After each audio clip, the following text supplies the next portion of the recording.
What up, everybody? Good morning and happy Tuesday. Dan Kasper Show's on the air. Radio dials, couple of those babies, 105.1 FM, 790 AM. Also available online, sportstalk1051.com. You got your Google and Alexa home devices, your Sports Talk app, the video feed, Facebook Live video feed, also on YouTube and Twitter. But happy Tuesday, everybody. Appreciate you tuning in.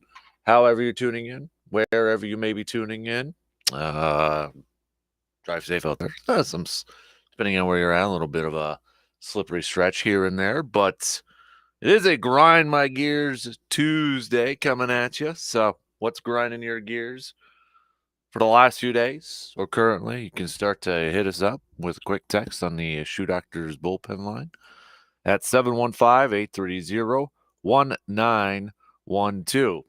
Or on Twitter at DANKASPER, Facebook.com/Kasper Sports. What else is on the game plan here for this morning? We got a little bench start cut we'll get to coming up in the 8 o'clock hour. We'll do a little press pass. What's the big question? What's like the number one question that's on your mind right now? If you could ask anybody anything, if you could, or what's just kind of been creeping in your mind or just sitting in your mind bank there a little bit that you're like, you know what, I want this question answered. Maybe something in the last few days. What do you got? A little fun one right there. So we'll get to that's coming up a little bit later on. Bucks dropping their third game of the season, their second in a row. 10-3 on the season, but falling to the Atlanta Hawks last night, 121-106. Giannis did return to the lineup, finished with 27 points and 8 rebounds. You can tell it was a little rusty last night, though. 8 of 21 from the field. Still no Drew Holiday for the Bucks here. But you look at three-point shooting, just 20.7% from three.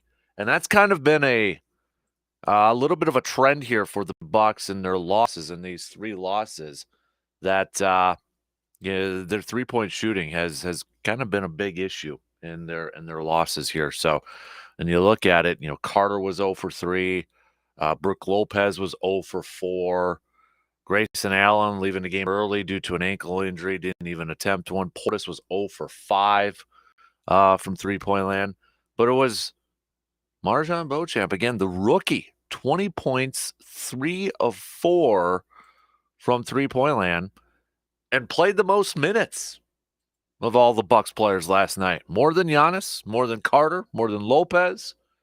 Put up 34 minutes. When we look at this rookie, and you're kind of looking at some of the games that he's been able to go out there and have. I mean, he's had some up and downs from a rookie standpoint, 20 points in this game. Go back to Friday against San Antonio. He played 34 minutes, but just 8 points. Then the OKC double overtime win, 19 points. A little bit up and down here, but seeing this rookie, MarJon, get in the lineup, get in the starting lineup, and having some good games, hopefully that'll pay dividends down the stretch later on in the season for this Milwaukee Bucks team.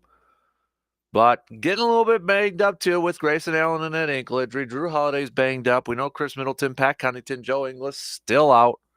So as of right now, they're a little bit banged up.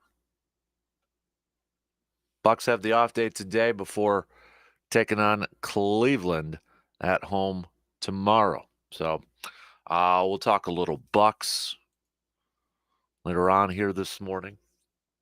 If you're looking at the standings now, the Boston Celtics have taken over the number 1 spot in the Eastern Conference. They're on a 7-game winning streak right now, 11-3 overall, just half game. So we're going to chat a little Badgers as well with RJ Cardinal around 8:20 here this morning. Obviously, we'll talk a little bit about the Nebraska game coming up, but a couple of sad pointers too. Former running back Brent Moss passed away a couple of days ago, but yesterday, with the University of Virginia shooting over there, former Badger player Devin Chandler was one of the was one of the victims from that shooting too. So Badgers, a little rough couple days with these passings here. So, but we'll chat some Badgers with RJ Cardinal. Coming up about 8:20, 8:25 here this morning.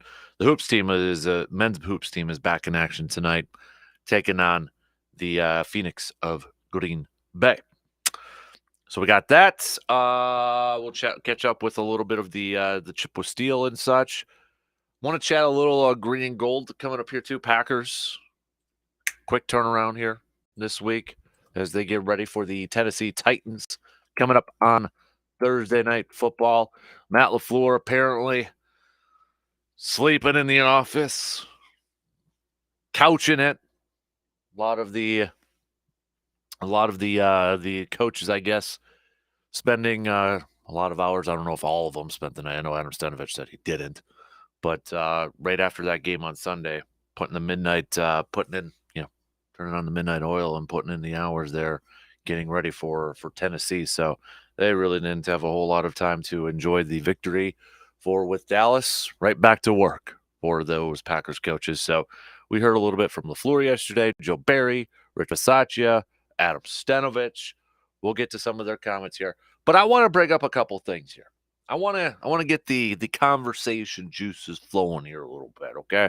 I want to get your input. Everybody's opinion, everybody's input on this. So, I want you to start texting me, tweeting, or Facebook. I'm going to throw a couple things out here for you.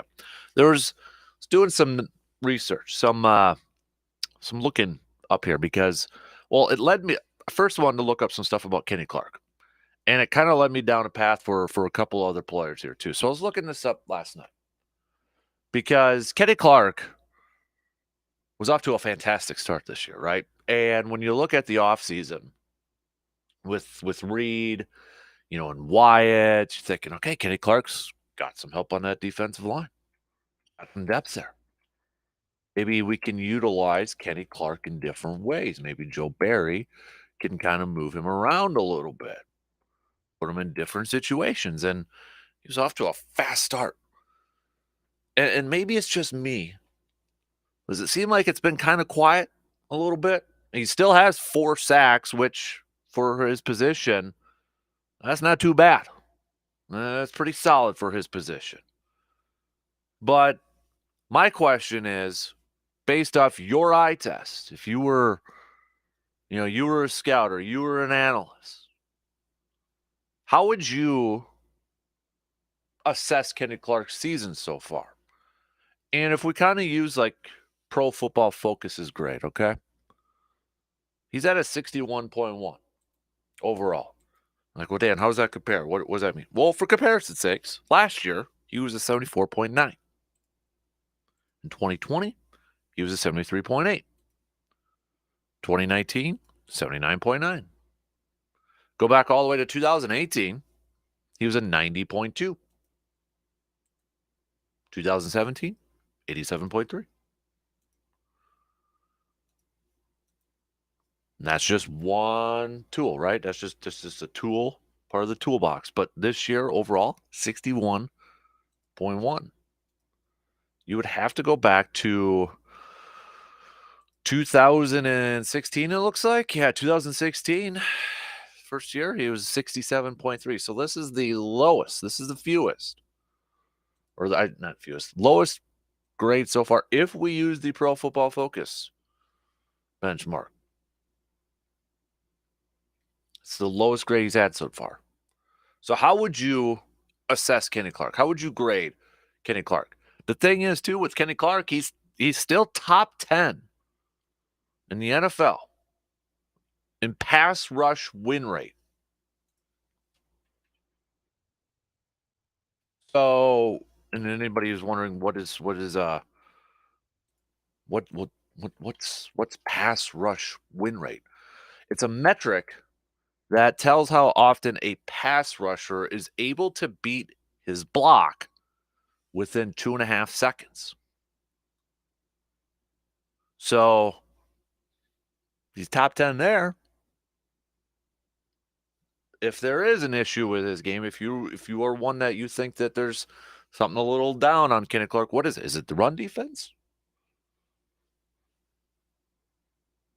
I'm curious to get everybody's thought on like how would you assess Kenny Clark's season so far? It's kind of been quiet after a. I feel like it's kind of been a little quiet after a fast start, and it led me down the path of a couple other players that maybe we're not giving enough credit to. I found an article from Pro Football Focus a couple weeks ago. It was still November, right? Yeah, it was a couple weeks ago, about the midway point. And they had, like the highest grades for every team, a player from every team for the highest grades, and a surprise one. And the highest grade for the Packers was Aaron Jones. No big surprise, right? But you want to know who the surprise pick was? And I'll be honest with you, I was like, really? It was Randall Cobb. Randall Cobb had a Pro Football Focus, or has a Pro Football Focus grade of a 79. 79.9 to be exact. So, I mean, pretty much around 80. And they're talking, in a little bit of the write up there, they're like, hey, career year, off to a great start, off to, having a good year for a 32-year-old wide receiver. And it's like, you look at the numbers and, okay, he's 18 receptions, 24 targets, though. That's a good percentage there. 257, no receiving touchdowns. But before he got hurt, we were kind of wondering, like, okay, are we finding a role for Randall Cobb? And, that third down sort of thing. But you look at the other stuff and it's like, a little bit of a bigger loss than what we imagined, just a little bit. I don't know, but that definitely surprised me about Randall Cobb. But how about this? And this led me down another path of another player that we talked about at the beginning of the year, and when he moved to the bench, we're kind of like, oh, I don't want to see him up there. And you look at his Pro Football Focus grade, and it's only a 64.2. But you look at the next gen stats, Yosh Nijman is number one in offensive tackles. For offensive tackles, Yosh, number one, highest pass block win rate. Now, the next gen stats, ESPN, number one, highest pass block win rate at tackle. And he's sixth highest win rate blocking for run blocking win rate. Sixth. Number one in pass, sixth in run. Yosh. But then you look at Pro Football Focus, like 64.2. Again, it's not the tell-all. Tool part of the toolbox. But ever since Yosh has kind of gotten into the starting lineup for Green Bay over at right tackle, kind of don't hear a whole lot about him, right? Yet, maybe that's a good thing. So, I want to get your guys' thoughts, guys, girls, your thoughts on Kenny Clark. Would you consider this kind of a down year so far, or would you like to see Kenny kind of dominate a little bit more, or do you think we're maybe that's reaching? Do you think he's off to? Do you think he's having a solid start? You look at the run defense. Obviously, they're struggling because I'm looking at Derrick Henry coming to town in a couple of days here. Actually, he'll be in town tomorrow. But, it's a game coming up here. I'm looking at a guy like Kenny Clark. It's like, that's got to be a focal dude to help stop the beast of Derrick Henry. So how would you assess Kenny Clark's season so far? Randall Cobb. Were we taking him for granted a little bit? And Yosh. We've been talking about Elton Jenkins as the future right tackle before the season started. Well, is it now to the point where you look at Yosh, and he was actually one of the lowest Pro Football Focus graded players for the Packers in this past game? You look at Yosh, and now you kind of question, do you give him a big contract? But Packers might have just found their future right tackle with Yosh. So I want to talk a little bit about those three players. Okay? I want to talk a little bit about those three players. I want to get your thoughts on those three. Start hitting me up. I want everybody's opinion. I want everybody's thoughts. Nobody's right or wrong. 715-830-1912 on that Shoe Doctors text line. Hit me up with a text or on Twitter at DANKASPER, Facebook.com/Kasper Sports. So let's get things rolling here this morning, all right? Opening drive. We already got a game in a couple days here. On to Tennessee. But I want to focus on these three players. Give me your scouting reports.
With the snow yesterday and colder temps yesterday and this morning, good reminder that with the kiddos in school, might have some future closings and delays and that. So always stay tuned to sportstalk1051.com for all the latest school closings and delays, brought to you by Hovland's and our good friends, Service Master of Chippewa Valley. So as we get deeper and deeper into the winter season and inclement weather, make sure you're always staying in tune to sportstalk1051.com. Also, if you're at sportstalk1051.com, you might be noticing our best holiday ever stuff that we got going on over there. You can hit up our websites to click on the banner or around the 715.com for a bunch of good stuff up there for our best holiday ever. More details again around the 715.com. Speaking of which, too, for Backyard Dreams, we're looking. I want to help out a couple families, couple of kiddos there. So if you know of anybody, or maybe it's you listening right now, that you want to help make Christmas a little bit more special, hit me up, okay? Hit me up. I want to hear it. I want to help out. Backyard Dreams wants to help out. Want to get a little bit of maybe Christmas gifts from Santa, or put in a good word for Santa or anything like that. But you need a little bit of help, or you know somebody that needs a little bit of help. Backyard Dreams wants to help out. So, all right, let me know. Shoot me a message, okay? I'll get you some details. Let's get things rolling here this morning on the opening drive to kick things off. So, yesterday, since it's a short week, we heard from some of the coordinators. Not going to go through everything. Not going to play some clips, but just a couple of things of note. Let's start off with Matt LaFleur. He did confirm an ESPN report that the Packers hired former Lions defensive passing game coordinator and former Wisconsin Badger Aubrey Pleasant to the staff. He will be working as an offensive consultant to help him break down opposing defenses. If you remember, Aubrey Pleasant was fired the week before Packers played the Lions. So, former Badger, former Detroit Lions. He also spent some time with the Rams as defensive backs coach. Matt LaFleur working with him there, and a little bit in Washington too. But so that was confirmed by Matt LaFleur yesterday. A couple of notes here. Doesn't know if Devondre Campbell's knee will be ready for Thursday nights, day to day. We did get a practice report, or I should say an injury report out based on if there was practice. Chris Barnes sounds like he's going to be ready to go. He would have been a, quote, full participant. A little bit more depth there at inside linebacker. But one of the big questions there, too, was punt returner. So, first, Matt LaFleur, again, kind of dodging it. We're kind of working through that right now, and you guys will find out on Thursday night. Rich Bisaccia saying that the change was made to Nixon at punt returner because Amari Rodgers fumbled again in a critical situation. Quote, "You can't put it on the ground much more. I really like Amari Rodgers. Jersey number 8 has put us in a bad situation, or has put us in bad situations." Talking about he likes the person, but the player has put them in some bad decisions. And I think this might have been a telling quote, too, from Rich Bisaccia on why Nixon was chosen. Making the decision to put him back there, I felt like we'd get the ball caught. Yeah, that's probably, a good thing to have for your punt returner back there. Just, whew. But, yeah, apparently Joe Barry, Matt LaFleur, both spending the night at Lambeau Field. Been grinding, Joe Barry said. Putting in the time for the Titans. That sort of thing. With no Rashawn Gary, Joe Barry saying that probably going to have to come up with creative ways to generate a pass rush, or more of a pass rush. So, and that's kind of just a few things from I guess their pressers yesterday. But I wanna hit up on a couple of players like I mentioned there in the beginning. Yash, Kenny Clark, and Randall Cobb. First, I want to get your thoughts on Randall Cobb, people, or excuse me, Kenny Clark, people. I want to start off with Kenny Clark. Because if we go rewind it to the offseason, to the beginning of the part of the beginning part of the year, I think Kenny Clark was a guy that a lot of us were excited to see him and how Joe Barry would use him this year. Because on the surface, we thought, okay, you're bringing in Reed, you got Wyatt, these guys, you add a little bit more depth to the defensive line. And thinking, okay, that's going to help Kenny Clark out, maybe become a little bit more versatile, maybe use him in a little bit more pass rushing situation, whatever the case may be. And if you look at Pro Football Focus, his grade, lowest part of his career. But you look at pass rush win rate, he's top 10. So is it the run defense that's lacking a little bit, or is it generally related to maybe the talent around him? Now, with Pro Football Focus grades, they're focusing on the individual player and how that individual player plays, not necessarily what everybody else is doing around him. But remember, Kenny Clark came off on a hot start, right? First couple weeks of the season, dynamite, dominant. And I feel like it's kind of been quiet a little bit. Now, is that mostly because of his play, or is it because of the play around him? I think there's no question, and Reed had a slow start to the game against Dallas the other night, then ended up making a couple of plays later on. But for the most part, I think Reed has been, a little bit of a disappointing signing so far. There was some excitement with him coming in here, expectations, maybe thinking, hey, good to find like a Devondre Campbell type of player. And, for Reed's part, he was a top 5 graded defender for the Packers, and according to Pro Football Focus, but again, a 66.8 was the 4th highest, not necessarily something you want to write home about, because for comparison's sakes, the number 1 defender was Rudy Ford, 88.3. Reed, number 4, it's a 22-point difference. Yeah. I mean, you're talking not that much of a difference between the 5th highest rated defensive player for the Packers, according to Pro Football Focus, who was Garvin at 66.6, and Darnell Savage, who had the 5th lowest defensive grade, and that was a 55.8. Just 10, just under 11 points difference. Not much difference. Kenny Clark, 2nd lowest graded defender in this game, 47.1. Low defensive run grade in this game. So you look at the numbers, you look at the rankings, you can look at everything here, and it's like, all right, he's got a good pass rush win rate, but something's going on with that run grade. Something's going on with that run grade. Run defensive grade. What is it? What's going on? And I think a lot of it does have to do with the fact that, you're looking at the defensive line around him. Is he getting enough help? I'm sure I think his play is, obviously a little bit down here this year too.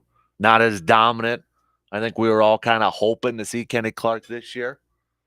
And I'm not saying the guy's like, a horrible player or just having a god-awful season or anything like that. But we had some high expectations for him. Kind of looking for maybe a little bit more versatility. And it could be coaching. It could be scheming. It could be game planning and such.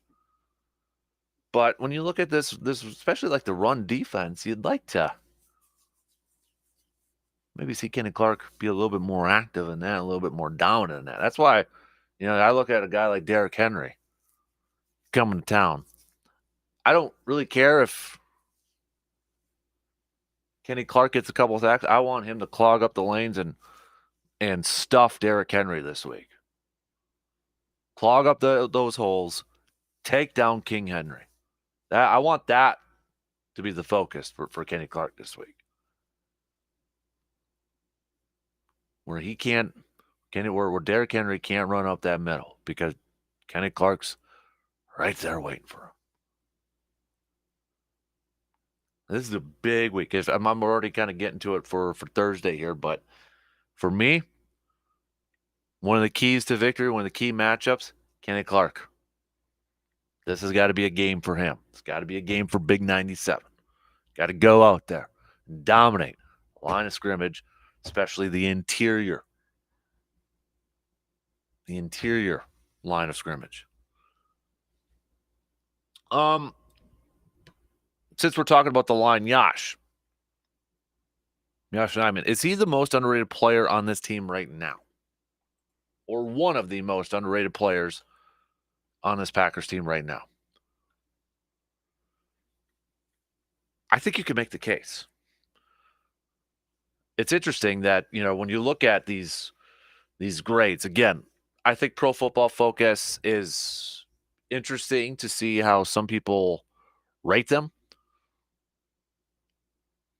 kind of grade them. I actually, a few years ago,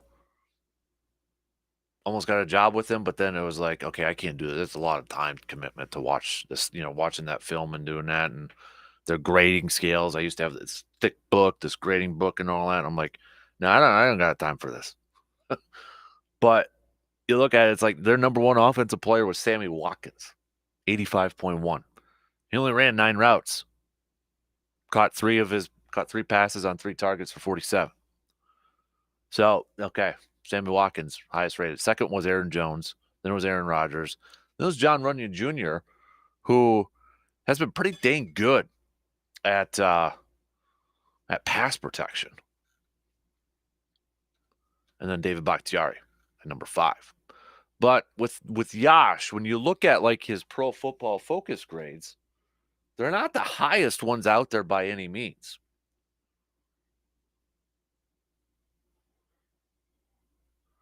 But you look at like the next gen stats, and you're looking at he's number 1.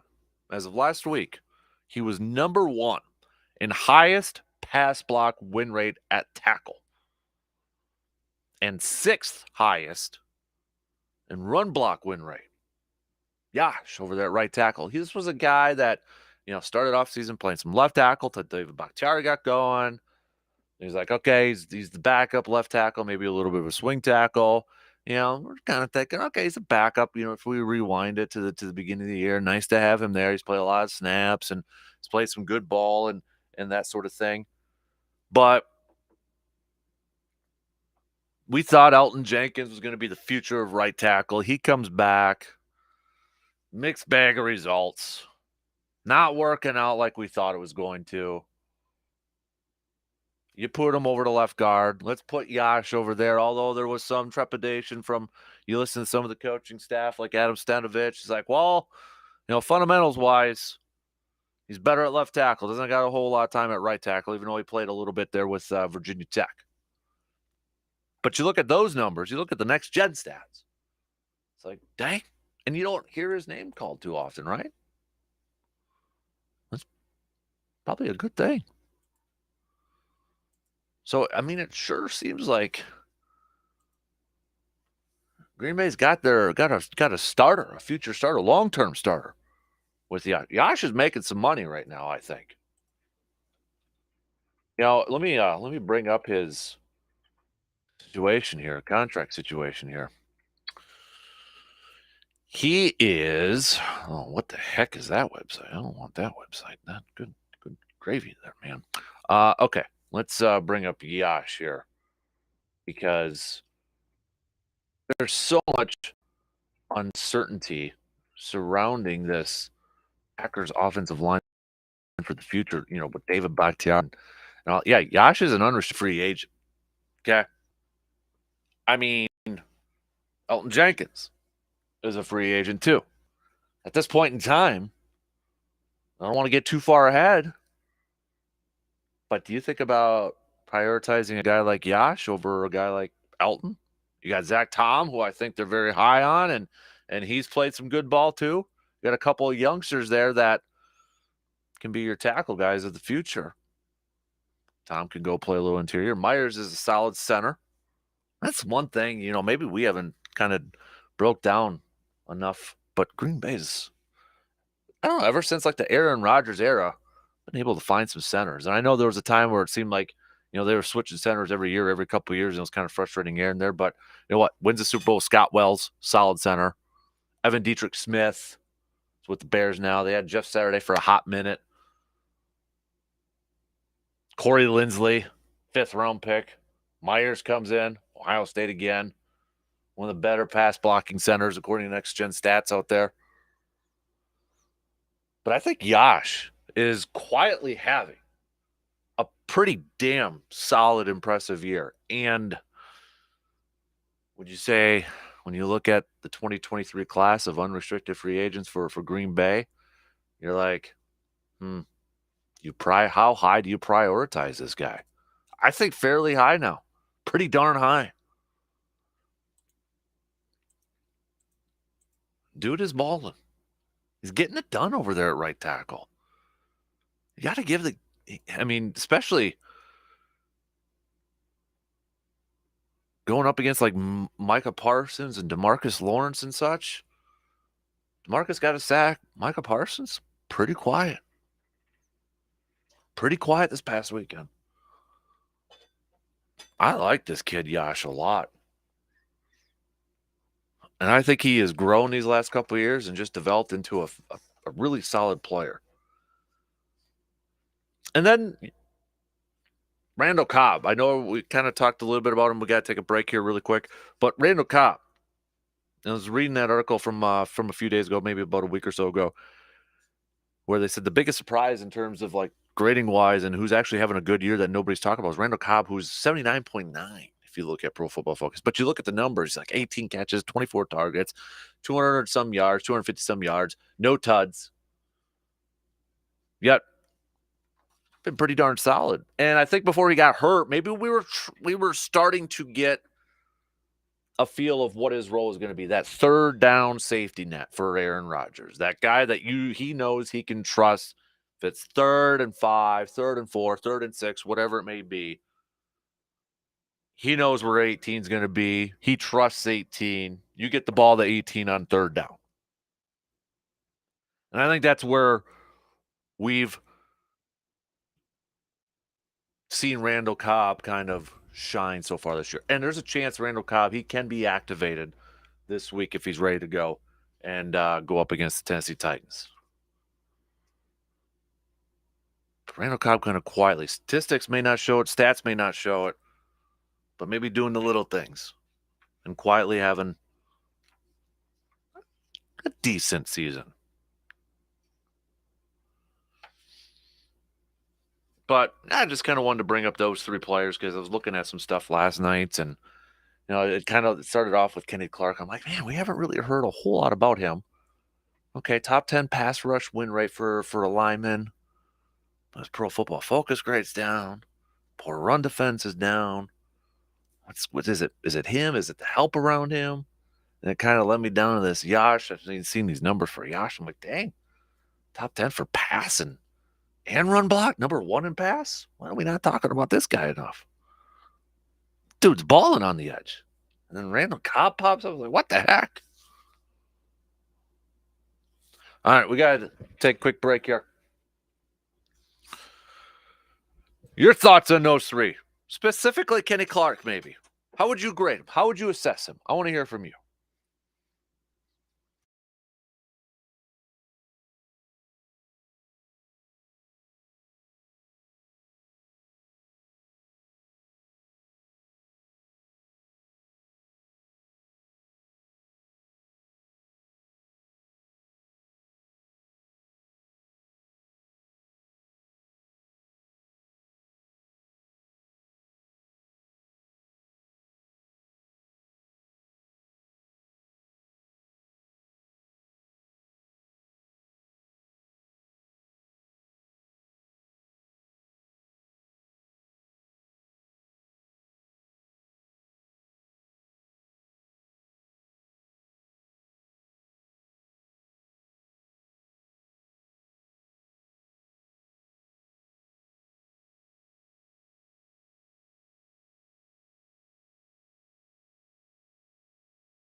This Thursday, we're launching Man Cave Lights with our good friends over at High V.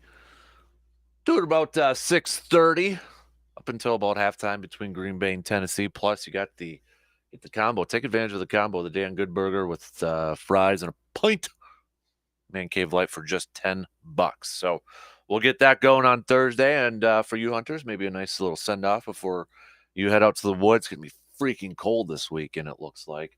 But we're going to have Jake Bulks over there too, our DNR warden friend, answering any last minute questions you may have on Thursday too. So again, I'll be there around 6:30, and we'll go till about halftime between Green Bay and Tennessee. And hopefully it's a good game there too. All right, we got about 10 minutes to the top. Let's take a quick phone call here this morning. Morning, C-Bomb. How's the voice doing? Good morning, El Capitano. It's not doing good, my brother. Holy cow, man. You were supposed to rest it up yesterday. Oh, I did. It's kind of like a workout. It was worse the second day. Man alive. Well, you're not too bad. Okay, good. Hey, let me tell you, what about Kenny Clark? You know, Pro Football Focus, they do a great job. I love Pro Football Focus. But there's also the eye test. And for me, Kenny Clark, in a guy in the second year of his 4-year, $70 million deal, he's not making splash plays like we need. Is he playing terrible? I don't think so. I think he's a solid defensive tackle right now. But he needs to live up to that contract. Big third downs, late in the game. He needs to be there making plays, disrupting that pocket, changing the game, and we just haven't seen that yet. Are we seeing – is it kind of like the Packers as a whole where we had too high of expectations?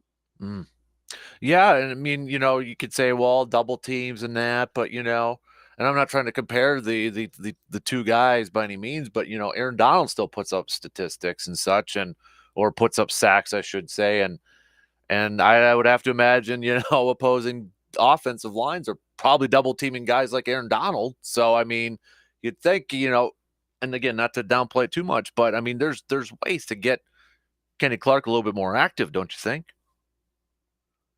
Yeah, I think it is. I think there is. They can move him around the line. They can do different things with the scheme. They just haven't been doing that. And I'm not blasting Kenny Clark. I love the guy. I don't want him to go anywhere. I just don't think for the dollar figure he's getting, he's not making the splash plays we're expecting. Mm-hmm. And he talked about guys like Josh Neiman and Elgin Jenkins, free agents. It's contracts like Kenny Clark's that are going to hinder us from re-signing those guys. So I worry this could be like Brian Bulaga and TJ Lang, where we have two awesome linemen, even though Jenkins is playing down a little bit this year. Are we going to be able to re-sign them? Yeah. Hey, before I let you go and rest up that voice, I want to ask you really quick. You mentioned Josh. Would you prioritize Josh over Elgton Jenkins from what we've seen so far this year? Based off play this year, yes. But, take Jenkins' injury into consideration here, so nobody ever comes back from that injury and just rocks it. So, maybe next year he'll be back to himself, but I'd like to see him get both of them back. Yeah. And how much do you factor in? I mean, you mentioned it, though, the injury, too.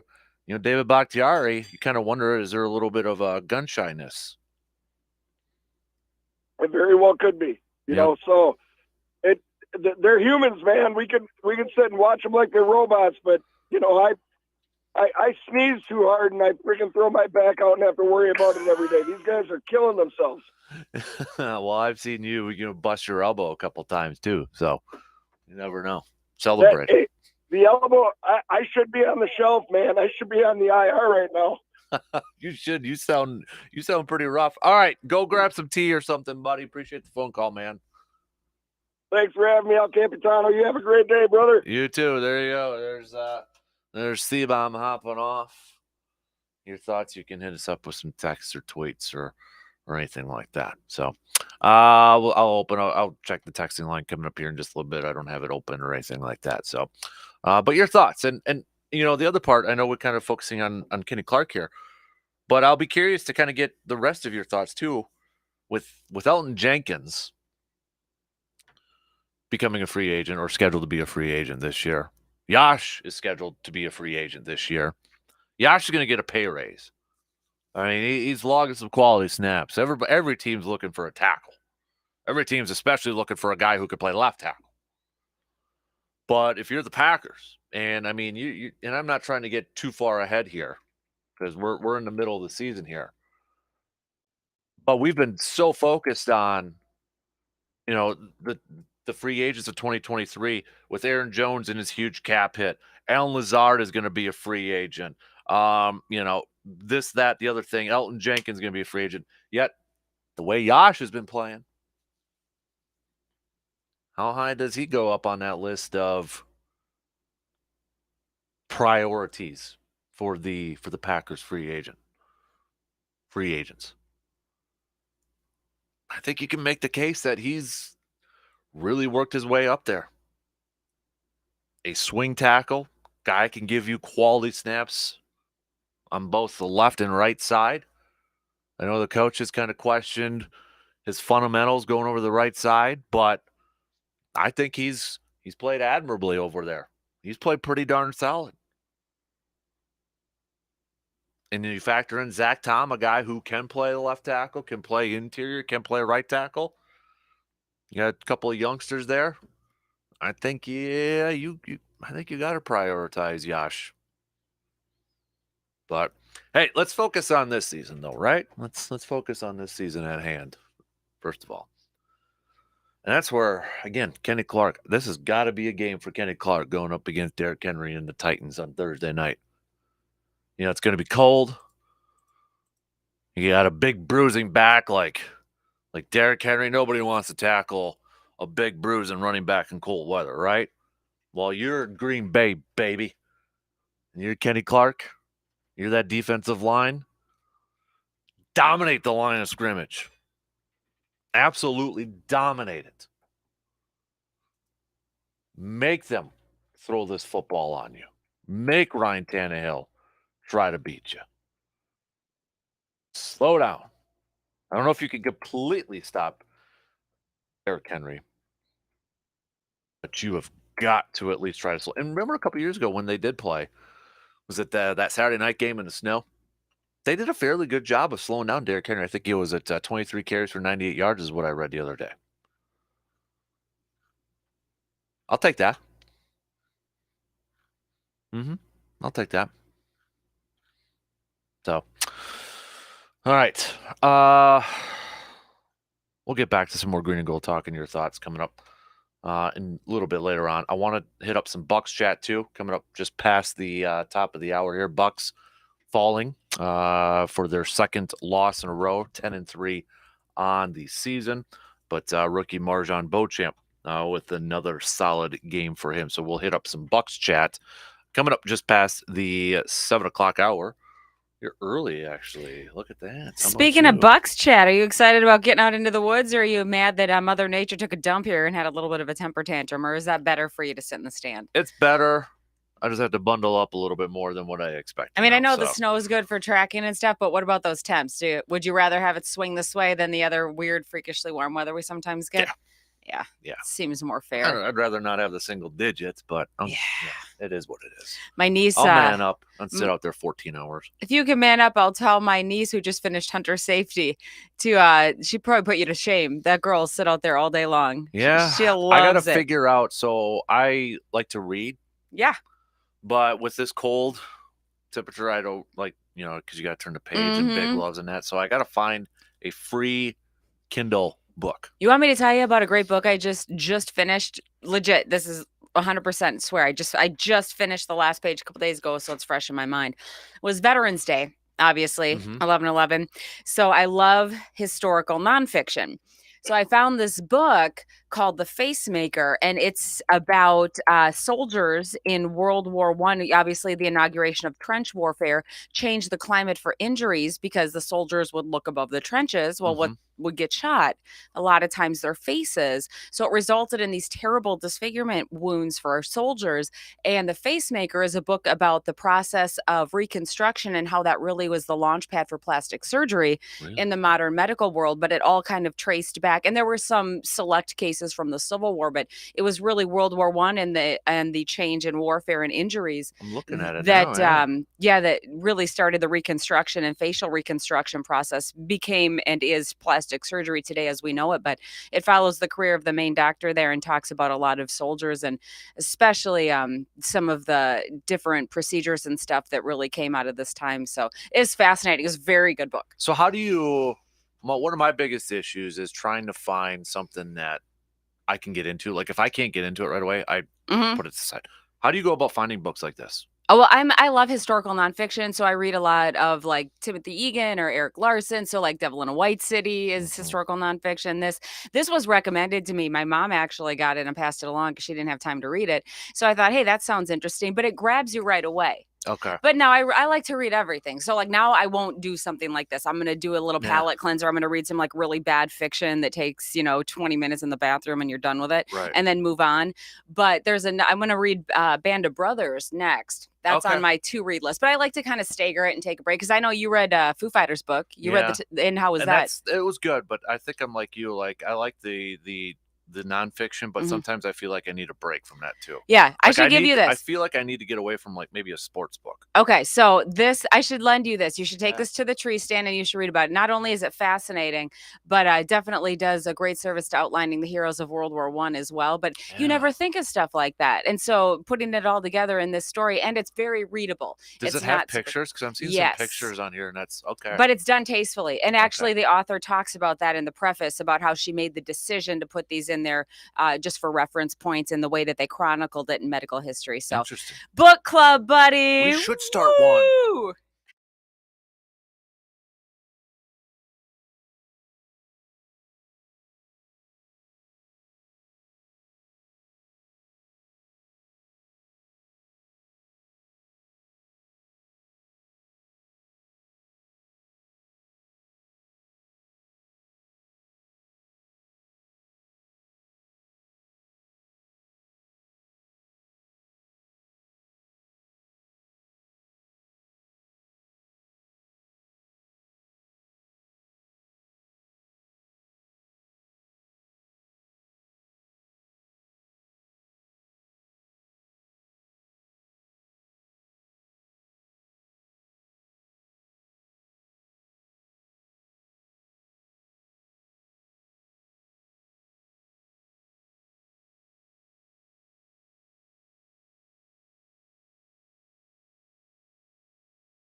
Second hour kicking off on this Grind My Gears Tuesday. What up, everybody? Appreciate you tuning in, however you're tuning in, wherever you may be tuning in here.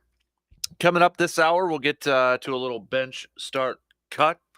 Got press pass. What's one question that's just like bugging you right now? What's like one question that's kind of bugging you like that, or maybe like that one question that you would ask anybody out there? What would it be? You got to press pass for one question. What would it be? Send yours on over. Play along. We'll get to mine and that coming up at the back end of this hour. So we'll get to that here. We'll get back to some more green and gold chat here. We got some Badgers chat lined up with RJ Cardinal about 8:25 this morning. But let's kick off this hour with little sports nuggets of the day. Let's go. Richard Petty, 1992, drove in the final race of his 35-year career. 1998, Emmitt Smith moved into third place on the all-time touchdown list when he got his 127th. Same day, same year, Barry Sanders registered his fifth straight 100-yard running game.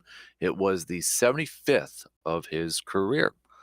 2002, Mike Madonna with the Stars scored his 1,000th NHL point. He was only the fifth U.S.-born player to reach this milestone.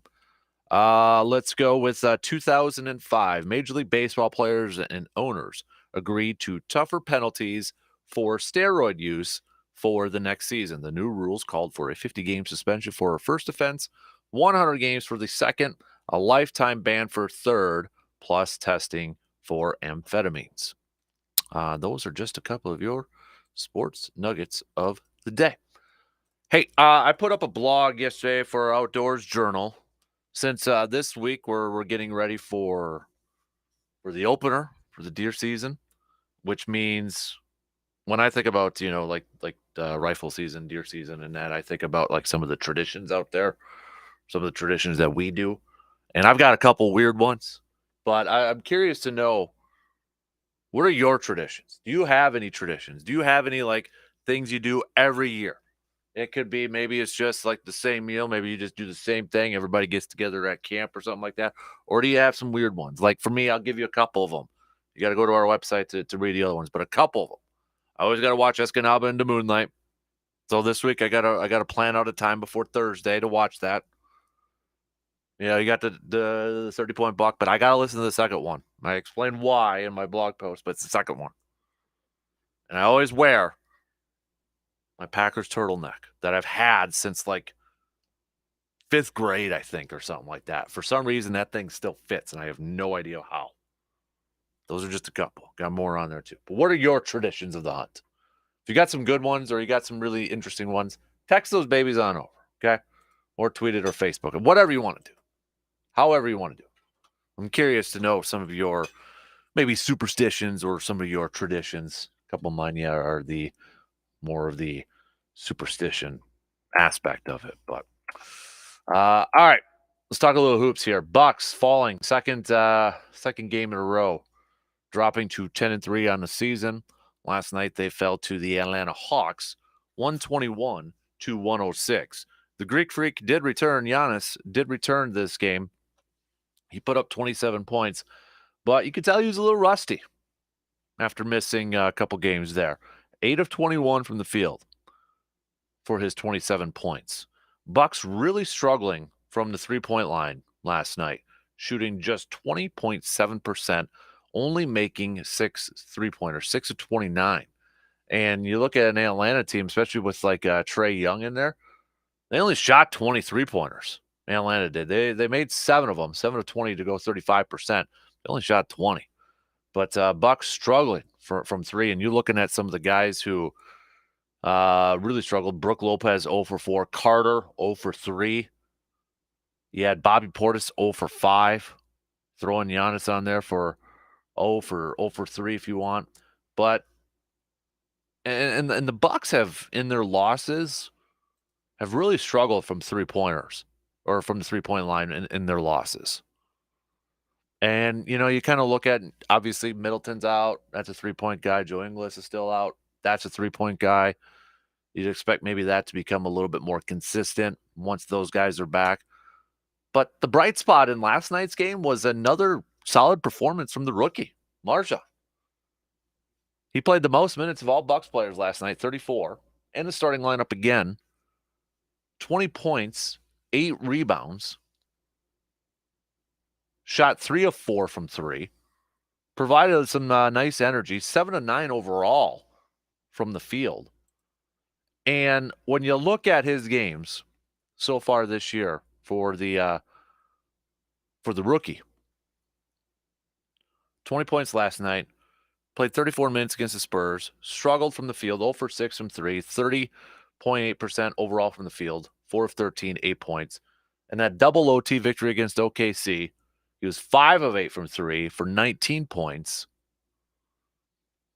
Minnesota back at earlier part of the month, he had 14 points, 2 of 4 from 3. It's been kind of up and down, but kind of expect that I would from a rookie who I don't think we kind of knew what to expect this year, how much playing time we were going to necessarily see from Marjan Beauchamp. What kind of role was he going to have? And he's taken advantage of the last 3 games. Dude's been averaging over 30 minutes per game, 34, 34, 30. And he's bringing that energy.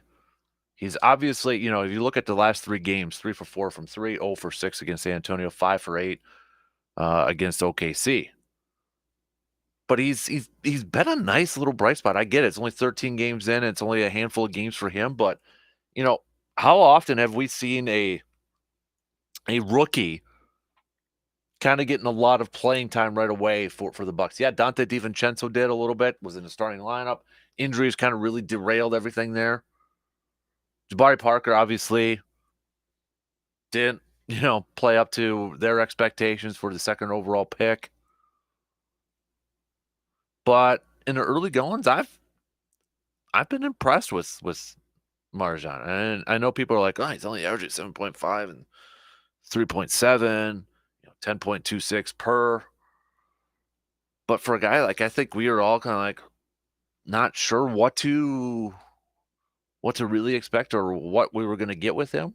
I'm glad to see him getting some minutes, logging some minutes, taking advantage of those minutes, showing some good stuff, because assuming when everybody does get healthy, when guys are coming back like a Middleton, like a Connington, like a Joe Ingles,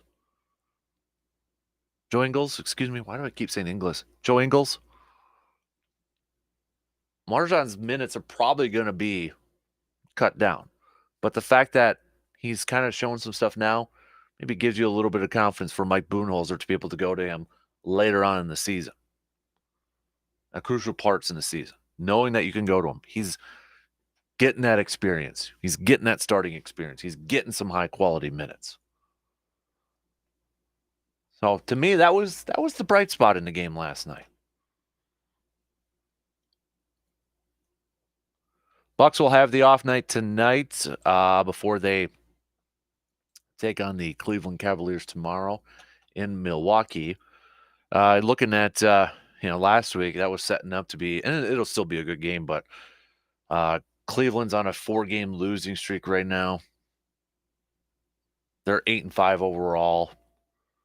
Milwaukee, 2-game losing streak, down to 2 in the Eastern Conference standings. Boston's now number 1 with their 7-game winning streak. If you're paying attention to that kind of stuff in the early parts of the regular season here for the NBA. But that should be a good game going up against Cleveland. A lot of, Cleveland with expectations heading into this year. A little bit higher. They got off to a fast start. Obviously made the trade for Mitchell. Surprise team maybe for a lot of people last year for how well they performed. They had a big piece in the offseason. Higher expectations this year. So it should be a good game. And then it's followed up with a game against Philly on Friday. And Joel Embiid just had a dominating game the other night.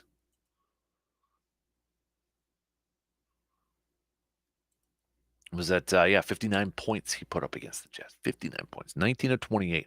Dude was 20, 24 from the free throw line. 8 assists, 7 blocks, and 11 rebounds. You're looking at what Joel Embiid has kind of been doing a lot. Not to get too far ahead, but you kind of look at what he's been doing these last couple games. 59 against Utah, 42 against Atlanta this last Saturday, 26, 33, 25. Yeah, he is. I think he was my MVP pick at the beginning of the year. Him or Luka, I can't remember. I think it was one of those two. Or no, John Morant. It was one of those three. I have to go back to the tape.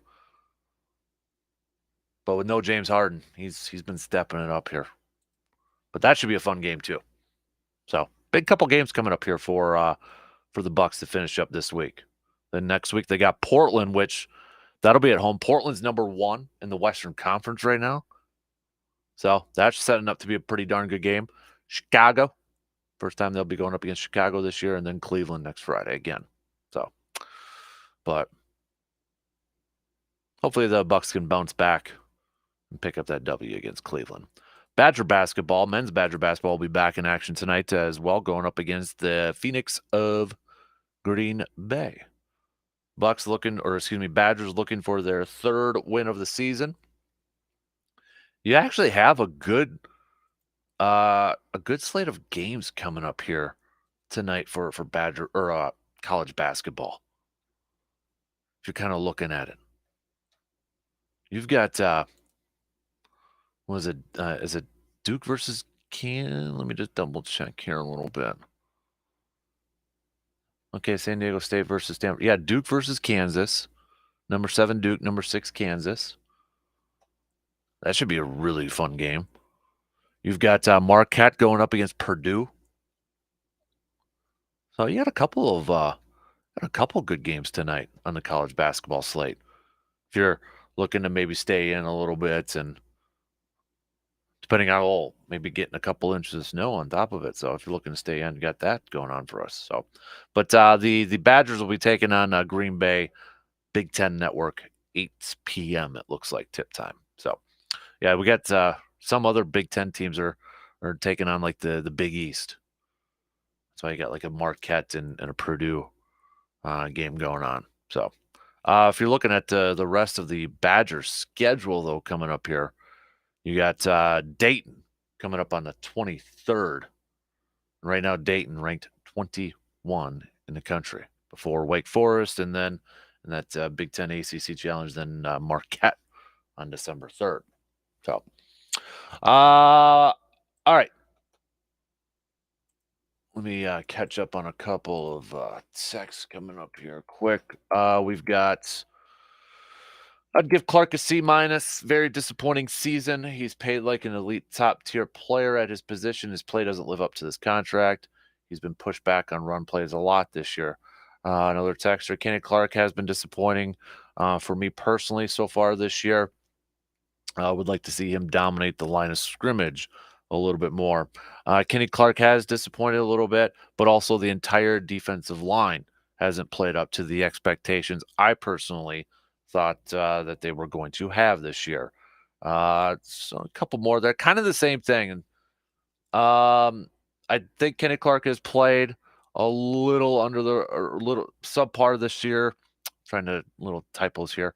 But I think a lot of it has to do with the subpar play surrounding the rest of the defensive line as well. Trying to decipher between these typos here a little bit.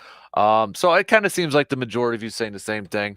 Kenny Clark, maybe a little bit down this year, but also defensive line as a whole not living up to the expectations that you thought this group would play at this year. So, yeah, because if you look at the run defensive grades, like Pro Football Focus, like we just said the other day, or just last hour, Kenny Clark did not grade out well in the run game again. So there's your numbers. Proof's in the pudding, right? So, all right, we'll take a quick break here. We'll talk a little bit more green and gold with Joe, but we'll get to that. Plus, remember we got some Badgers chat coming up just past 8:20 this morning. Coming up next, too, I'll give you your bench start cut topics, okay? Your bench start cut coming up next.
Since we're talking rushing and running the football, and will be a little bit as we get closer to that Thursday night game with Derrick Henry, your bench, start, cut.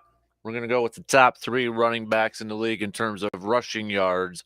Right now, which one would you bench? Which one would you start? Which one would you cut? Saquon Barkley, Derrick Henry, or Nick Chubb? I know, a little difficult there. But that's your bench, start, cut topic of the day. You can hit us up with some text on that Shoe Doctors bullpen line, 715-830-1912. Or hit me up on Twitter or Facebook or on the live video stream. Saquon Barkley currently leading the league with 931 yards rushing. Derrick Henry, number 2 at 923. Nick Chubb at 904. The only 3 running backs currently right now with over 900 yards rushing on the season. So, again, bench, start, cut. Who would you bench? Who would you start? And who would you cut if you could have all those 3? Should be an interesting one to see how everyone votes on that. So we'll check out your picks on the texting line coming up here in just a little bit. We'll talk a little bit more green and gold here with Joseph. So Joe, one of the topics that, or a couple of topics that we've been kind of going back and forth on in the first hour here, just kind of doing some looking at numbers and research and all that sort of stuff. How would you grade or how would you assess Kenny Clark's season so far this year? You know what? It's interesting because you really saw in the game on Sunday the not having Rashawn Gary factor plays into things when it comes to the pass rush. And I looked at that game, and there were several times where I thought Kenny Clark couldn't get off the double team, and sometimes he was even single blocked. And so I think there's a lot of pressure on him. And so I would say pre-Rashawn Gary, I thought that Kenny Clark was having a really good year. And I think from a standpoint of playing the run, from a standpoint of pass rush, I do think he's an upper echelon defensive tackle. And again, he doesn't get the pub that Aaron Donald does because the sacks aren't there. But I really thought that he was having a really good year, especially in the pass rush. And he was collapsing the inside of the pass rush and in the inside of the line because you had Rashawn Gary out there. So, you look at his stats for the year, 38 tackles, 3 sacks, 4 tackles for loss. And so I would right now say Kenny Clark, I would grade him a B+ or a B, but I think he was heading towards an A season if he would have had Rashawn Gary there. Well, you are a higher grader than a lot of our listeners, Joseph. It's about a C minus from a lot of people out there. And we were kind of looking at some of his Pro Football Focus. He's at a 64 right now, which is the lowest of his career. Yet next gen stats, he's top 10 in pass rush win rate. I know he was one of the lowest graded run defenders. And the question I was kind of throwing out there is that Kenny Clark, or is it the help around him, or is it a little bit of both? Yeah, it's a little bit of both. And again, I think that, I'm in that solid B range, and it's so many. It's interesting because you can look at these next gen stats, and you can look at Pro Football Focus, and you can look at these things, and sometimes you got to look at the eyeball. And again, I think it is the talent around him a little bit. And Jerron Reed had a great game this past game, and probably his best game of the year. And Dean Lowry has regressed. I mean, last year Dean Lowry had a best season of his career, and it justified that salary. But I think he's having a really bad year this year, and it's putting a lot of pressure on Kenny Clark. So again, I look at the body of work when you're an interior defensive lineman. I look at what you have around you and what's going on around you. And the other thing is this is when you commit to a linebacker like Quay Walker, and Quay Walker's forte, his calling card is speed. And early on in the season, Quay Walker was kind of running around blocks and not being aggressive and running downhill. So when you see a linebacker doing that, then you can focus more on the line than you do at the linebacker position. So I think it's a trickle-down theory. And again, I'm very comfortable with where Kenny Clark is in his career and in this season right now. And I think too much reliance on Dean Lowry and that the fact that right now you can really focus if you're an offensive lineman on double teaming Kenny Clark, because you can beat Quay Walker right now one-on-one pretty easily. And so I think it's a maturation process. And again, one of the things that's hurting is Packers aren't getting what they thought they would get out of Devontae Wyatt. And so there again, there's a lot of factors that go into it, but I'm not as down on Kenny Clark as maybe some other people are. Joe DeGuano joining us here this morning. Another player we were kind of talking about, going through some of the numbers and such, and was Yosh Nijman, number one as of last week in pass blocking grading from Next Gen Stats, and number 6 in run blocking from a tackle position there. And you kind of look at, he's an unrestricted free agent. Elton Jenkins is an unrestricted free agent, but Elton Jenkins has been struggling a little bit this year. Has Yosh surpassed Elton, in your opinion, and priority for maybe keeping him around for a long term? Well, yeah, it's a great question. And I saw a couple of times in the game on Sunday, Elton Jenkins just got completely beat off the ball. And he's back at his all-pro position, but he's not back to 100%. And I think he's still trying to recover from that ACL injury. And the bottom line with Yosh Nijman is you've got to keep him. And yeah, he's playing really well at that right tackle position. But if you decide in the offseason to move on from David Bakhtiari, Yosh Nijman is a starting NFL tackle, whether it be on the left side or the right side. He is a starting NFL tackle. So right now, if I had to say, who do I re-sign? I'd re-sign Yosh Nijman. And again, you'd love to be able to do both, but there's only so much money to go around. And so at this point, the tackle position and his flexibility and ability to play both sides, I go the Nijman route. I look at him and I look at Zach Tom, and I'm feeling like those are the two bookends of the future, or maybe the future's in the next year or two. Yeah, I mean, you got some decisions to make this offseason, and David Bakhtiari is obviously one of them. And Bakhtiari is still rounding back into form, but you got a 31-year-old left tackle with major reconstructive surgery there, and the Packers' salary cap is going to be a mess this offseason. And so, yeah, this is why you draft offensive linemen, and the Packers seem to do a nice job of drafting offensive linemen and then developing them into NFL starters. And so, yeah, I think, you forget about Sean Ryan hasn't even stepped on the field, and he was a higher draft choice, the kid out of UCLA. And so you've got options there. And again, there's only so much money to go around. When we've talked about this ad nauseum, that the all-in mantra of the Green Bay Packers has put them in a salary cap position where there's going to be some tough decisions to make. And yeah, do you move on from a David Bakhtiari at that point? Possibly so. And it wouldn't surprise me at all if they did decide to do that. Again, maybe it's a restructure, maybe not. But I think right now, if you had to say who gets the money on that offensive line, I think you have to go Yosh Nijman. And then, then you look at some of these guys who were rookies this year.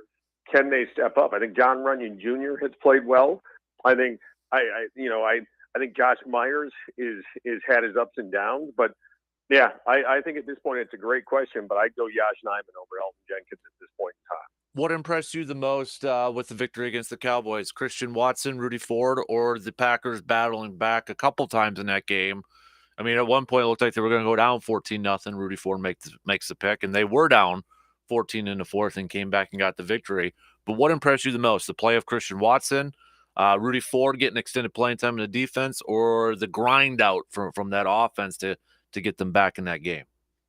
The commitment from the coaching staff to stick with what was working on that offensive side of the ball.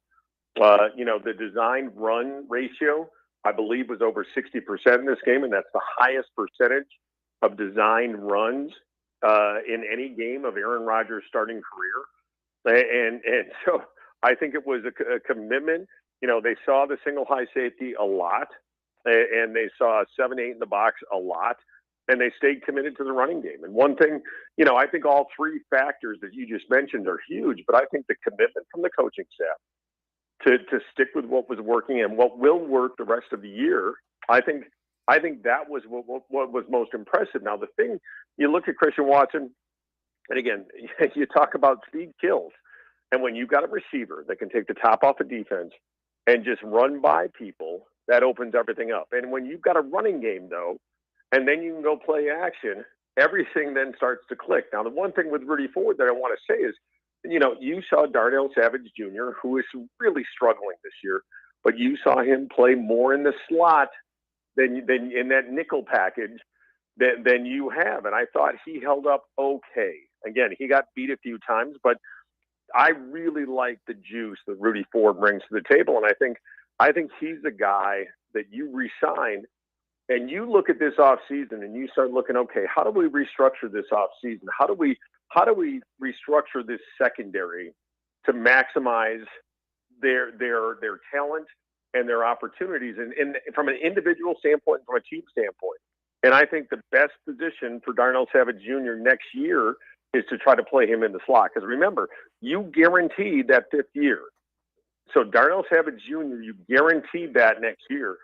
And so you've got to look at this and say, what's going to be the best combination for next year moving forward? And I think Rudy Ford, I think he's a much better safety than Darnell Savage Jr. is. So looking at, would you say give Rudy Ford more opportunities? They got Abram now from the Raiders, but he's kind of, I guess, like what was the best described player comp, like Jones. Remember Jones from the Packers a few years ago? I know some people have been kind of throwing that out there. I mean, would you like to see Abram get more of a shot? How do you see that safety position kind of playing out? Well, yeah, the Josh Jones comparison I think is a big one, because you look at these guys that come out, and the saying holds true. Looks like Tarzan, plays like James. And so I think that plays true in this situation. Look, you've seen Rudy Ford. You've seen what he could do. And not only the 2 interceptions, but how he was able to play the run. And it's just some of that is, and I think special teams guys do know this, it's about angles.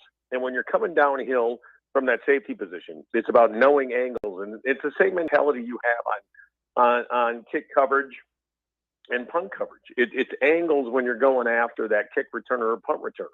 And so right now, Rudy Ford has deserved to be much more of a factor there. And Abram, look, I think it was a good move by the Packers to pick him up. Again, there's some really Rich Bisaccia, I know special teams have still had their problems this year, but I think Green Bay has a coach there that can really help this organization. And I think Bisaccia, bringing some of these guys in, has changed some of that mentality. But yeah, I stick with Rudy Ford at this point.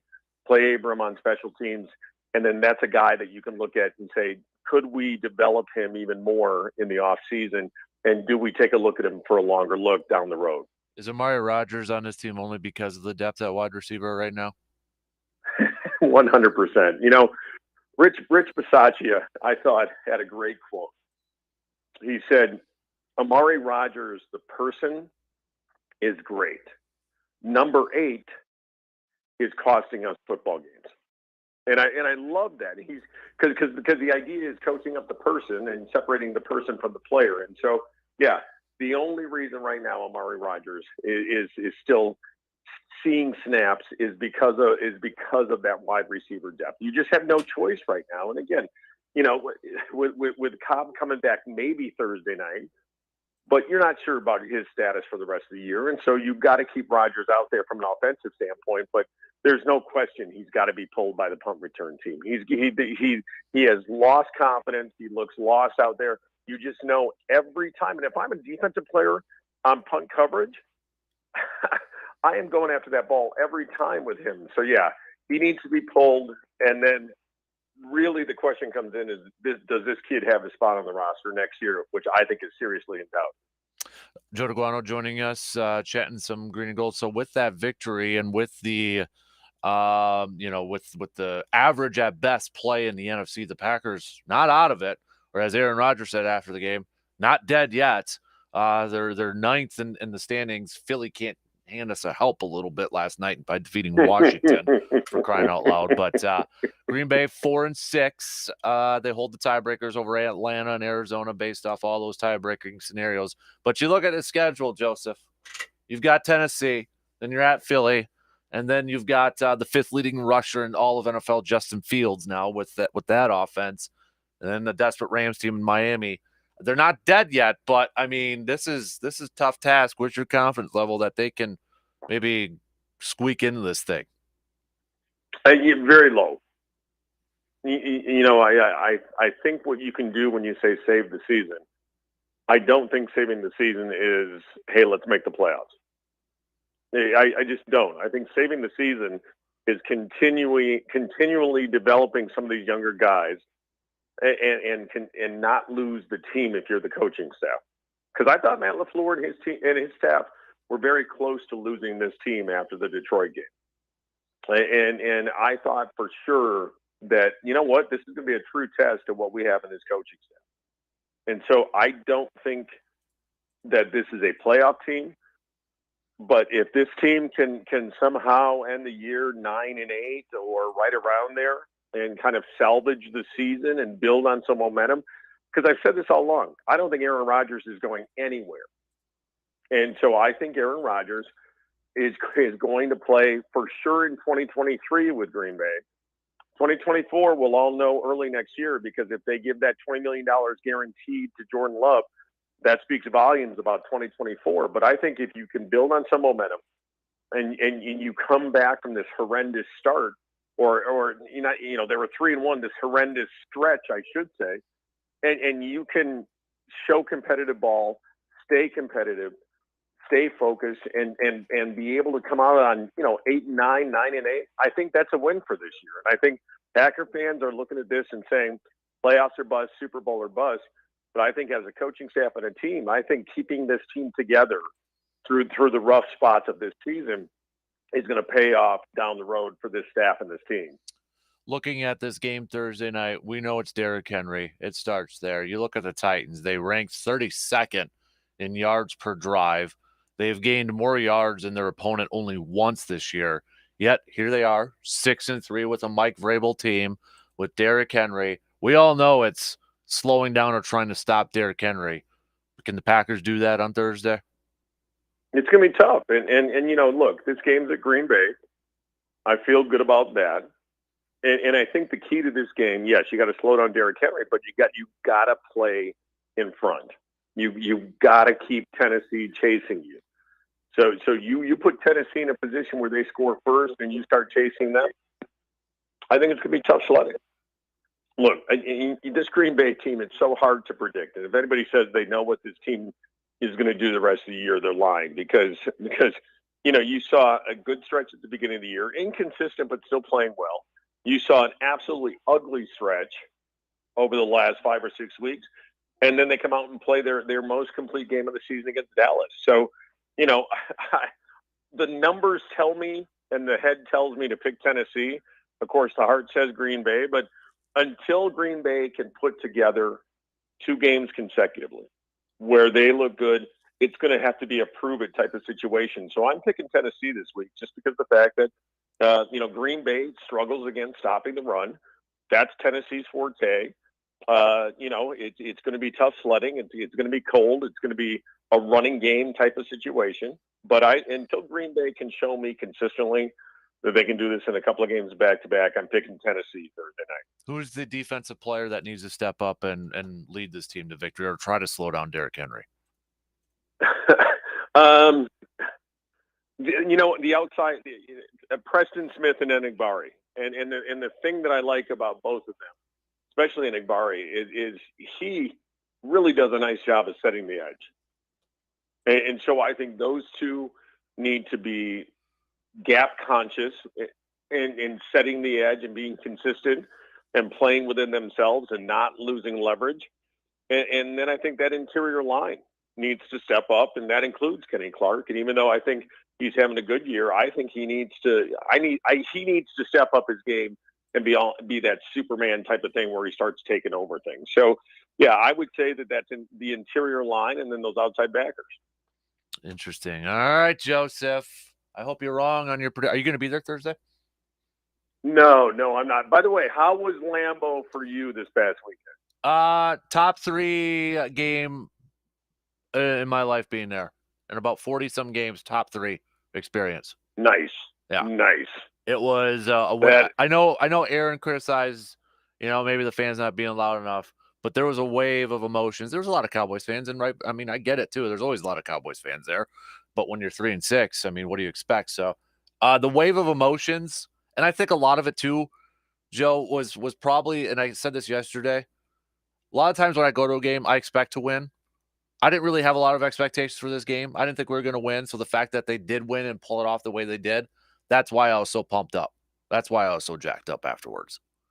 Yeah, I mean, you're absolutely right. And I gave my tickets to my nephew who turned 25 this last weekend. So, and he's a Packer fan, but he lives in Texas, and so he came up with his girlfriend, and he said it was one of the best games he's seen. And so, again, we'll see if they can put back-to-back performances together. Glad you had a great time up there.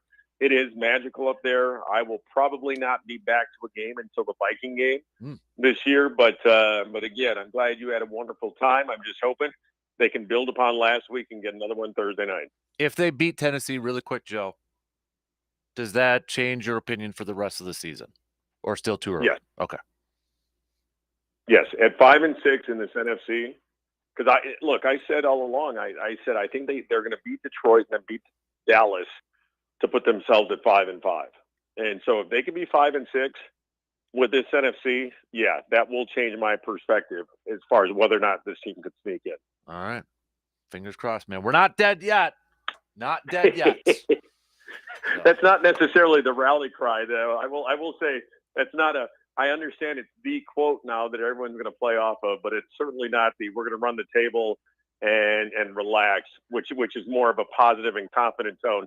This is, don't give up on us. There's still a slim chance, which there is, but it's very slim, and it could be snuffed out completely Thursday night if they lose. Well, I think G-Man's printing off some shirts for us for Thursday saying we're not dead. So we're no. You know what? I've often said I continually look at what I'm going to have on my epitaph when I die. And during COVID, it's been permanently muted. But I think the you're not dead might have something to we're not dead might have something to play around with that too. So I'll have to think on that. But yeah, that doesn't evoke confidence. Let's put it that way. Dude, appreciate the time as always. Have a fantastic day, and we'll talk again next Tuesday. Hopefully, talking about another win, bud.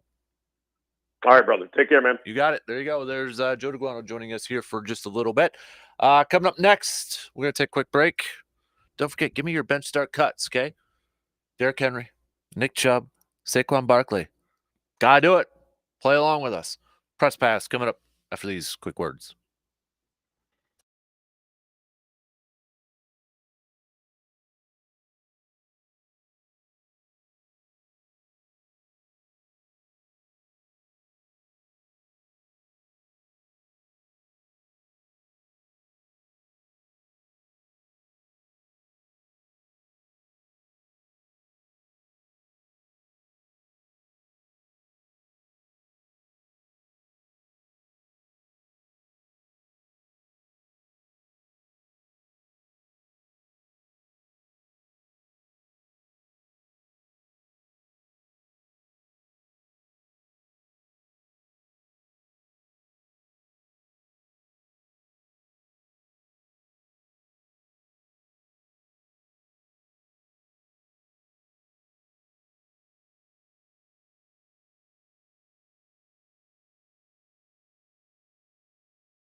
Just a few minutes to the top of the hour. Let's do a little press pass. Press pass. What's the one question? If you could ask a question to anybody out there, what would it be? For me, it would be to Packers defensive coordinator Joe Barry and be like, all right, dude, you've got Derrick Henry coming to town. You look at some of the numbers that Tennessee's been able to, I should say not been able to do. You got Ryan Tannehill at quarterback. You're looking at some wide receivers over there. I mean, kind of a little similar to Green Bay in a sense, right? You know, for a lot of, or at least in the beginning part of the season, maybe a little bit similar. Heavy on the run, Derrick Henry, stud, STUD stud. But if my question to Joe Barry would be, what would derail you from not putting 9 guys, 8, 9 guys in the box on a consistent basis? What would derail you from not doing that? And what would derail you from not putting your corners, just man up coverage on those Titans receivers? What would tell you like, no, we're not going to do that. We're gonna continue to play a little zone or something like that, and you know, got confidence in our guys. What would stop you from that? Like, why wouldn't you just load up that box every single time? I shouldn't say every single time, but you know what I'm getting at. Like, why wouldn't you do that?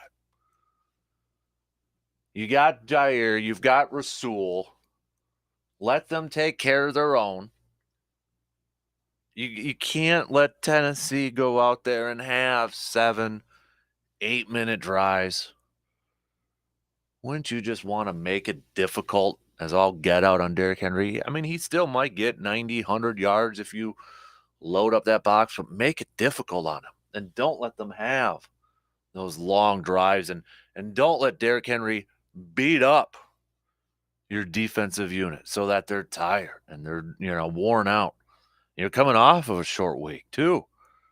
I mean, you'd have to imagine Tennessee's looking at this. All right, short week. We're going to ground and pound, wear out Green Bay. That's their fort. That sets up perfectly for what Tennessee wants to do. So if I'm get one question where I would get a truthful answer, I would ask Joe Barry, why would you not? And I'm not saying maybe he will, but maybe like what would derail you from not like just going out there and loading up that box and just saying, Jair Rasul, take care of your guys. Mano y mano. You're going to be on an island. We're going to load up front. We're going to put all of our resources into stopping King Henry. I want to know why. Like, if we go into this game and we're seeing some more zone and that sort of stuff, what the heck? That would be my question. But anybody else got any? You can pass along, play along with us. 715-830-1912 on that Shoe Doctors texting line, or hit me up on Twitter and Facebook. So, bench start cut. Play along, bench start cut.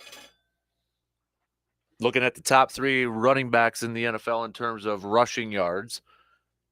You got Saquon Barkley. You've got Derrick Henry. You got Nick Chubb. The only 3 that are over at 900 yards this year. So, you have to bench one, you have to cut one, and you have to start one. Who would it be? Come on, play along. Play along. I know it's hard. Play along now. You can do it. Okay. All right. 2 hours in. We've got one more to go. We'll kick off the next hour catching up with the Chip with Steel. And then we'll talk some Badgers with RJ Cardinal about 8:20. We'll be back after these quick words.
All right, final hour on this Tuesday morning. Appreciate you all tuning in wherever you may be tuning in, however you're tuning in. Radio dials, you got a couple of those babies.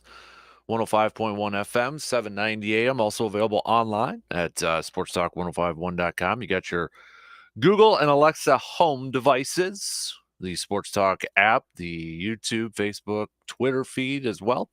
Coming up towards the bottom of the hour, we'll be catching up with our Badger analyst from the zone in Madison, Mr. R.J. Cardinal, recapping the loss to Iowa, taking a look at the game against Nebraska. Badger Hoops men's team back in action tonight as well, taking on UW Green Bay. So we'll be catching up with him. But as we usually do, every Tuesday we catch up with our good friends from the Chip with Steel. And Director of Operations, Kyle's joining us for the first time in studio. Good morning, sir. Good morning, Dan. Thanks so much for having us on. Appreciate it. You got it. So, Casey was actually talking a little bit about you last week, kind of like East Coast. You both are New Jersey guys over That's there. right. So now I know Casey's not a fan of this type of weather, but you look like you're prepared with the hoodie and the stocking cap and all that. So, I mean, is this your first how long have you been in Wisconsin then for? I've only been here since May. Okay. And so I came up from New Jersey. We were, like you said, both East Coast guys, and then came up for the job with the Chippewa Steel, and I have been here for a short amount of time, but I love the Chippewa Valley. It's been awesome. Yeah, so this is going to be your first experience, like full-time snow, weather-wise. How much do you actually get in New Jersey? Yeah, I mean, there's definitely a lot of snow, but it's nothing like what I'm about to experience this winter. I mean, I expect it to be pretty bitter, but I'm still excited. Well, you kind of got spoiled a couple weeks ago when we were getting like 70s and all that sort of stuff. So that was cool. Yeah. Have you been making it? Are you going to be making any trips to Alaska, or did you do the latest one with them? Yeah, we did make the trip to Alaska not long ago. That was a surreal experience for sure. I mean, I don't think I've ever seen terrain quite like that before. You're not going to see that in New Jersey or even here in Wisconsin, but that was really cool to be a part of that trip. And we as a team, we played pretty well. 3 out of 5 games we won, and we had a lot of team bonding activities as well to get closer with the guys and stuff. Right. I mean, you kind of have your hand in everything. What you came over as director of communications, now your operations. I mean, you do have a smaller staff over there, but you kind of you're announcing games, your marketing, your PR, whatever it is. You got your hand in a lot of different areas. Yeah, wearing a lot of hats with the Chippewa Steel.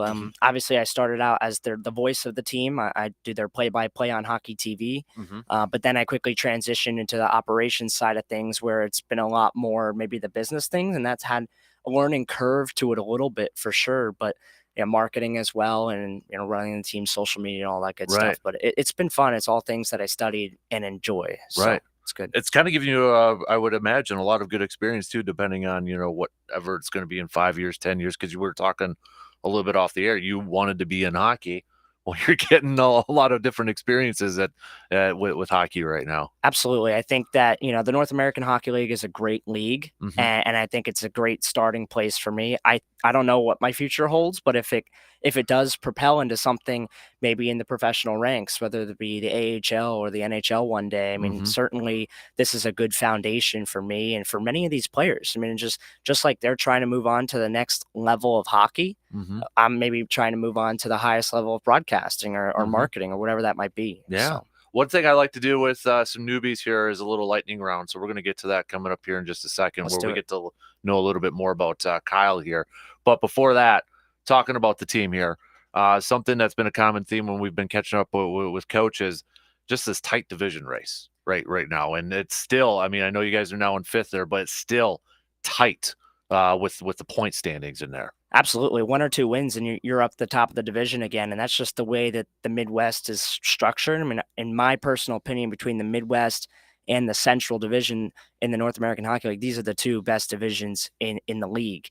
And every single night you have to bring your A game. If you decide, or not, you're not deciding this, but if you slip up and you're not playing your best hockey, or you take the night off, or you coast, it's just, you're going to result in a loss in this league. And that's why every single team is so competitive and every game is so tight. Majority of the Steel's losses this year have been by just 1 goal. Yeah. So, I mean, it's tight. And I know coach has talked about your goalies and excited, but you're right. I mean, they've been really, really tight games, and it's great for fans, to see those close games too. And I know last year there's been some ups and downs, and they're kind of rebuilding this thing and really going for it this year. But it's been some competitive and entertaining hockey too. And that's exactly it. I mean, I think a lot of people in this area who have been to Steel games before have been pretty impressed with how high quality of the action is. I mean, it's tight checking, really intense hockey. And I think that if you haven't been to a Steel game, definitely go there and check it out, because you're going to be impressed. And there's nothing much to say really, because it's a part of a game atmosphere, which is small and close to the ice. And it's really exciting to see these players up close with the tremendous pace that they have as well. Right. And then you're looking at the games coming up this weekend. Well, it's a team that's right above you in the same amount of points, 24, but Wilderness are up on a game, I think, in the win-loss standings. So, I mean, that's going to be a heck of a matchup coming up this weekend. Big time. And we have two huge games this weekend, Friday and Saturday night at 7 p.m. Toyston Ford, our friends there, are doing a hat giveaway. So the first 100 fans will get a Chippewa Steel hat. And then on Saturday is our military appreciation night. And this is a special night every year, because the Steel wear custom uniforms during the game, red, white, and blue, as opposed to our normal green color. And we auction these off at the end of the game, and it goes to Wisconsin's veteran home at Chippewa Falls. All the proceeds to that go to them. So that's something that's really cool that we give back for. That is really awesome. And then you got a quick turnaround next week. I know it's Thanksgiving and such, but the 23rd you've got at the Wilderness, and you're at Wisconsin for the 25th and the 26th over Eagle River North over there. That's kind of my old stomping ish. High school we played them, so I shouldn't say they're my stop. But we played them in high school. So, but I mean, those are going to be early division kind of battles for your schedule coming up here. Absolutely. And we have a young team. I think with every single game, we're growing together. I mean, there's certainly a lot of players who have played their first bit of competitive hockey at a high level, and some of the youngest players in the entire league are on our team, including two of the youngest. And so we are really excited about what the future holds, but also with their young talent. It's just about learning and developing, growing your game. And of course, they're going to make mistakes, but it's about learning from their mistakes. And we do a lot of film as a team and just learning overall how the style of hockey we want to play. We want it to make it difficult for the opponent every single night. Right. Definitely. I like how you said that too. What has impressed you or maybe surprised you the most watching these NAHL games? Like, has anything really stood out to you, or like maybe you kind of came in like, wow, dang, I did not expect to see that, or expect to see that kind of quality of hockey? Yeah, I think that I wasn't really expecting to see as fast paced as it was, because it's the puck's moving all over the ice. And I think that what's great about junior hockey in general is that this is an opportunity to get scouted on a high level. And maybe I wasn't aware of exactly how many scouts were coming to the games, how many NHL teams are in the building watching our players each and every night, but also colleges. And they do an event every year at the start of the year called the North American Hockey League Showcase, where we do it in Blaine, Minnesota. And pretty much every college under the sun is there, along with many NHL teams. And so I wasn't really aware of how competitive it was in the Division I ranks to get these players, and how these players have to work every single day to their ultimate goal. I mean, many of these players are just out of high school, and this is their window of opportunity before college. And so I maybe wasn't expecting that. I thought, well, maybe they're taking online classes, or how are they going to high school? And I didn't really register with me that them and their families are dedicating their life to hockey to try to pursue something they enjoy in college. Right. That's interesting. So, all right, you ready to do a little lightning round here? Let's do it. To get you. So, what has been the biggest adjustment moving from the East Coast to Wisconsin for you? Good question. I don't know. I just feel like the change of speed is slightly different. Yeah. Just in New Jersey, even Pennsylvania, where I went to school, it was so hustling every second, and so dense in population there. And this has been definitely more spread out. People have been so kind though. And, you'll get patient drivers like in New Jersey. They won't give you a second to change lanes for sure. But yeah, I think it's been a little bit more patient here. Have you adopted any Wisconsin tradition, like the fish fry every Friday, or anything like that? Is there something that's you've kind of adopted into your repertoire, if you will? I don't know if I have something that I've put into my repertoire, like you said, but I will say there's a lot of things that I've observed around Wisconsin, like just the amount of roundabouts. Like Yeah. I've never seen that many roundabouts before in my life. It's always been just straight traffic lights. Who, by the way, here they're sideways, and in New Jersey they're vertical. But it doesn't matter. But my point is like there are a few things like water towers here. There's different things like that. Not a lot of hills, honestly, but just little things I've noticed about the Midwest. Nice. Yeah. So you are a Big Ten kid. I was Yes. going to call you kid. I don't know No, why. no, but I'm it's gonna okay. call you I'm a young kid. guy. So you Penn State, right? Yeah, You're a Nittany Lion. I went to school at Penn State. I'm a Nittany Lion, and I know that that's been ruffling some feathers with some Badgers fans here. But no, it's the Big Ten is such a competitive conference, Yeah. and in my opinion, across all of the sports, not just football. It's very good in football too, but I think it's the best athletic conference there is in the country, and I think it's really fun to watch. Some of these teams clash in basketball, hockey, and every other sport too. Right. So what has been like when you were at Penn State? Was there a specific sports memory that really sticks out to you that maybe you attended, or just when you were a student there that is kind of at the top of that list? Yeah, I mean, there's a bunch because Penn State. I don't want to brag or anything. I think its atmosphere with the whiteout game is just spectacular, and so seeing those football games, being able to broadcast those football games from my own campus radio station, and do some fun stuff has been really memorable. I mean, going to Las Vegas for the NFL draft, or calling some really high level Big Ten hockey games against Wisconsin in the hockey's whiteout game, and so those memories have been just forever ingrained in my head. And that's why it's been so exciting to call Big Ten events, and hopefully I can get back to calling them soon. That's awesome. So is hockey your favorite sport then? Yeah, no doubt. Yeah. No doubt. So who's your favorite hockey team? Well, being from New Jersey, I grew up a New Jersey Devils fan, but they've been bad for about the last decade, but not this year. They've won 9 straight games as we speak right now. Ooh. And are third in the NHL, so maybe they're turning it around. So who's do you have a favorite player when you were growing up, maybe? Favorite player when growing up? Good question. I mean, being a Devils fan, there was Marty Brodeur. That's what I was kind of wondering. The goaltender was one of the best of all time. But even just outside of the Devils, I always enjoyed watching Alex Ovechkin. Just the energy he brings to the game. Yeah, when he won a Stanley Cup and that that speech, that's still epic. So cool. It's I wish we could play it. We'd get in a lot of trouble if we did, but it was so awesome. So cool. How about so kind of a little bit off of sports, but what's if you're not broadcasting a game or working in sports, what's your favorite hobby? Well, I mean, it's good that I'm here in a winter condition, because I do like to ski a lot. I still try to connect with my friends back home and try to talk to them on a daily basis for sure. And yeah, I'd say that I like to, I'd say ski. Okay. That's downhill or cross country or both, or downhill. I mean, Okay. skied a little bit in Canada, and nice. skied a little bit in Vermont and stuff. So, when I was back home in the East, there's some nice mountains there. Yeah. When on your downtime, what are you streaming? Netflix, Hulu, what's on your streaming? Oh man, it's usually always sports, but no, I'm not really watching too much TV. I mean, I've always watched Survivor for how many years now. Just even though it's a little bit past my age group, I still watch it. I still like the competitive nature of it, but nothing too much TV. Do you have any pregame routines when you get ready to call a game or anything like that?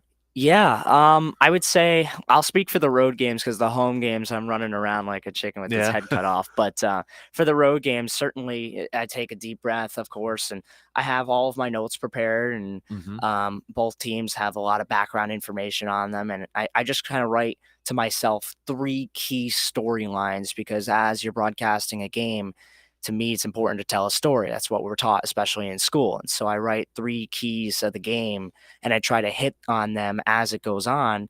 And I'll say, oh, well, this trend is continuing, or it's not, or here's an observation I made. And something that I haven't done really a lot of is call games by myself for an entire 3 hours. So it's coming up with that unique thing to talk about when there's a stoppage in play. That has been a learning curve a little bit. Right. Yeah. Good insight right there. I like that. Favorite food? Chicken. Okay, so this is like fried chicken or okay. I like just any chicken. I mean, Okay. chicken francese, chicken parmesan, Okay. Chick-fil-A. I mean, just You gotta be pumped that we're getting a Chick-fil-A now in town. Did you know that? Oh no, I didn't know that. So do you know where like Olive Garden is over by the mall there? Yeah. That all that build up there? Yep. Chick-fil-A is getting there. So Oh, sweet. you gotta be pumped about that. I'll stop by. Absolutely. I think every player I've asked for this deal, it's either been like steak is probably the number one, and then chicken's probably number two. Yeah, I did a survey with the group. It was steak, chicken, sushi. Okay. So definitely. they like to eat, that's for sure. Yeah, definitely. How about so this is gonna be a weird one, but do you have a favorite music that you listen to, maybe to get you amped up for a game or anything like that? Or I was gonna say what's on your iPod, but nobody has iPods anymore. I don't think so. No, it's just electronic dance music is called EDM. Yeah. I mean, if that's anything that hockey players listen to that for their warm-ups too. I mean, I won't listen to that before a game, but that's definitely my favorite genre of music. Yeah. Can you how much do you spend like in the locker room with the players? Because I want you to kind of give us a little insight, like who's the goofball of the team? Who do you think? Yeah, just not too much time around the guys nearly as much as the coaches. There's a young guy on our team named Joey Sylvester, extremely talented, but he's been a goofy, for sure. I mean, he's always cracking jokes. There's a guy named Hudson Zinda, who everybody calls Zinbom, and he's just like a funny guy in the locker room. Yeah, there's just a lot of characters, but also a lot of leaders as well. And so we got a good mix of guys for sure. That's what Coach kind of talks about, a lot of the player leadership on this team. Now, he seems kind of an intense dude. Yes.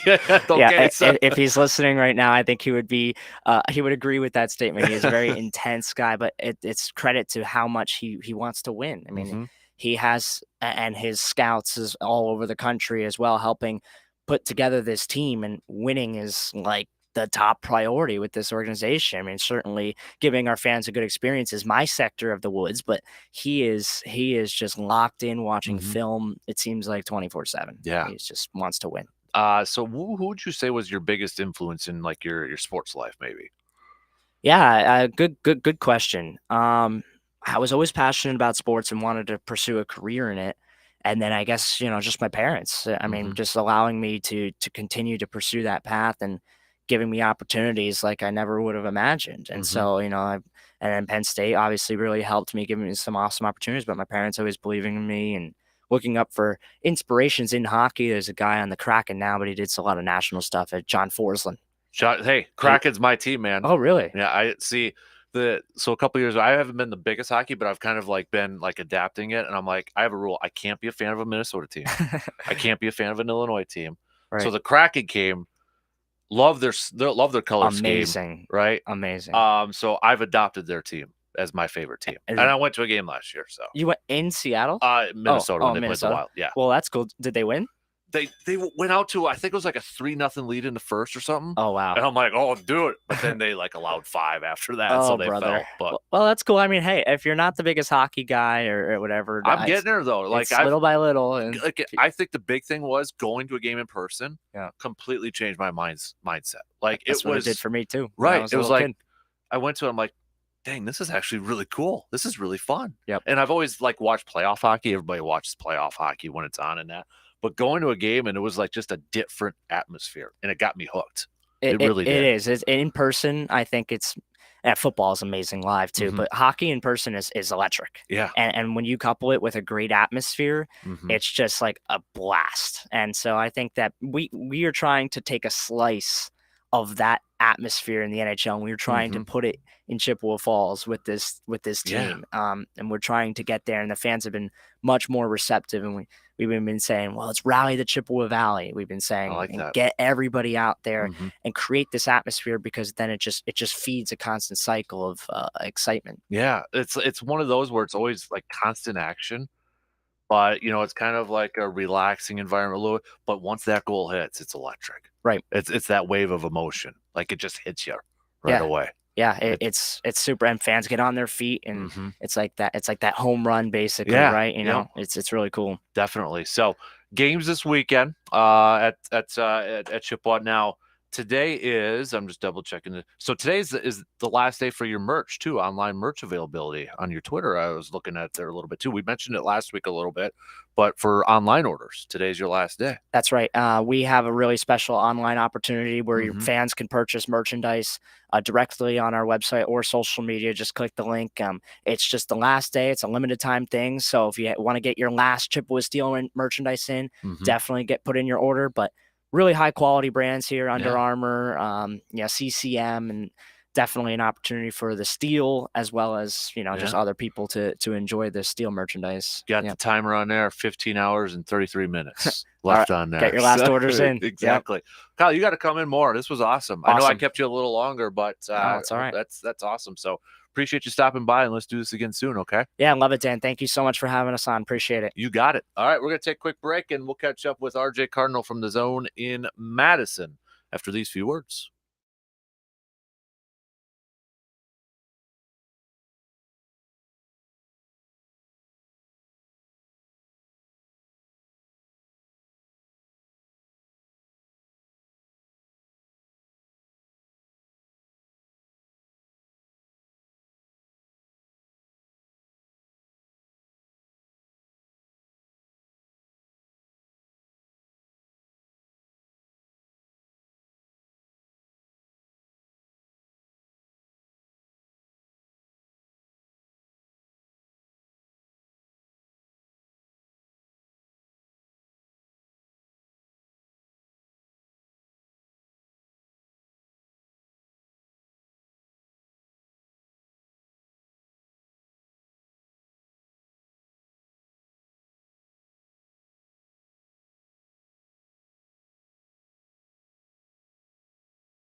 Big thanks to Kyle again from the Chippewa Steel for stopping by. Don't forget, they got a couple games coming up this weekend. So if you're not heading out to the woods, or if you're looking to take the kiddo somewhere this weekend, watch a little hockey with the Chippewa Steel in Chippewa Falls.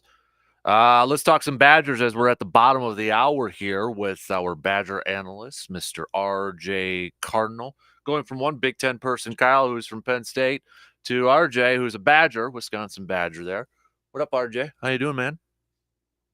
It's doing all right. Doing all right? Okay, doing all right. Hey, before we get into anything, I mean, some sad news the last couple days surrounding the Badger football program. Brent Moss passing away, and then former Badger football player Devin Chandler was one of the victims from University of Virginia in that shooting over there the other day too. But Brent Moss, running back, I was seeing some stuff where Barry Alvarez was a big Brent Moss fan. It sounds like. I mean, between him and Ron Dane, high praise from Barry Alvarez over the years about Brent Moss. But for any of us or for any of those listening that maybe don't know a little bit about Brent Moss, can you refresh our minds a little bit what type of player he was for the Badgers?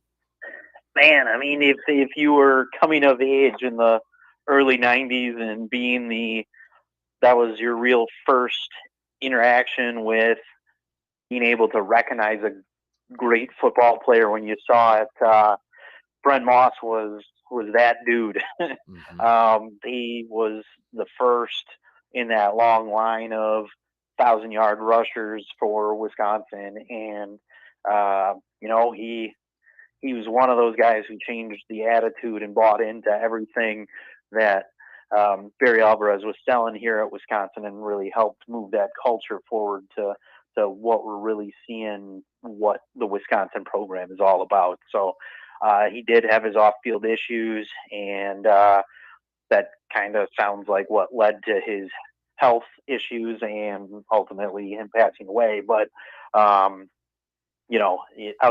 of that, he was a Wisconsin guy, and just as a kid, I remember being able to recognize a good football player when I saw one, solely based on I haven't really seen that before at Wisconsin in my time of being able to understand the game of football. Mm-hmm. And then Chandler, I know a lot of the current Badger players were, going to Twitter to express their condolences, and I know the Badger. I mean, this is almost like a recent player for this team. So a lot of the teammates, or a lot of the players on this current team, were pretty close with Devin Chandler. Yeah, he was in that 2020 recruiting class, just buried on the depth chart at the receiver position, and decided to transfer out 11 months ago. He isn't that far removed from being a member of Wisconsin, and I mean, what sounds like it's a targeted attack on those football players, all three of them who passed away. I mean, that's a horrible thing to be going through, not only for the Virginia football program, but the families of the victims. And you still have two victims in the hospital right now, but it's just an unfathomable thing to kind of look at. And I can't remember who it was, but somebody tweeted out, "We talked on Wednesday," and it's something you really don't want to believe that happens, but it seems to be happening a lot lately. But just a horrific tragedy, and I believe they canceled practice yesterday due to, I mean, you saw the outpour from the program of people who still were very connected to Devin Chandler. Right, definitely. So, speaking of the Badger football team, RJ, so they fall to Iowa 10-24. Before we get to the game itself, I wanna get your thoughts on the rumors surrounding, Braylon Allen. Is he going to go to Michigan? Is he getting tampered with? Jimmy Leonard, I love his quote. He's like, "I'm not going to accuse teams of tampering, but teams are tampering," sort of thing. But I mean, Braylon Allen going out, and I know he said the other day too, is like, as long as Jimmy Leonard's coach, I'm going to be there. I mean, that's a ringing endorsement for Jimmy Leonard. But I mean, what were your thoughts when you heard some of those rumors kind of going around? And for what Braylon Allen said too, he's like, I don't know where they came from. Was it just people kind of trying to connect dots where maybe dots didn't need to be connected? I mean, could be the fact that people noticed he started following a bunch of Michigan accounts and some USC accounts, recently. So people maybe doing that, but it seems like some people who post for some reputable Michigan publishing sites were reporting this. So, I mean, it's not like,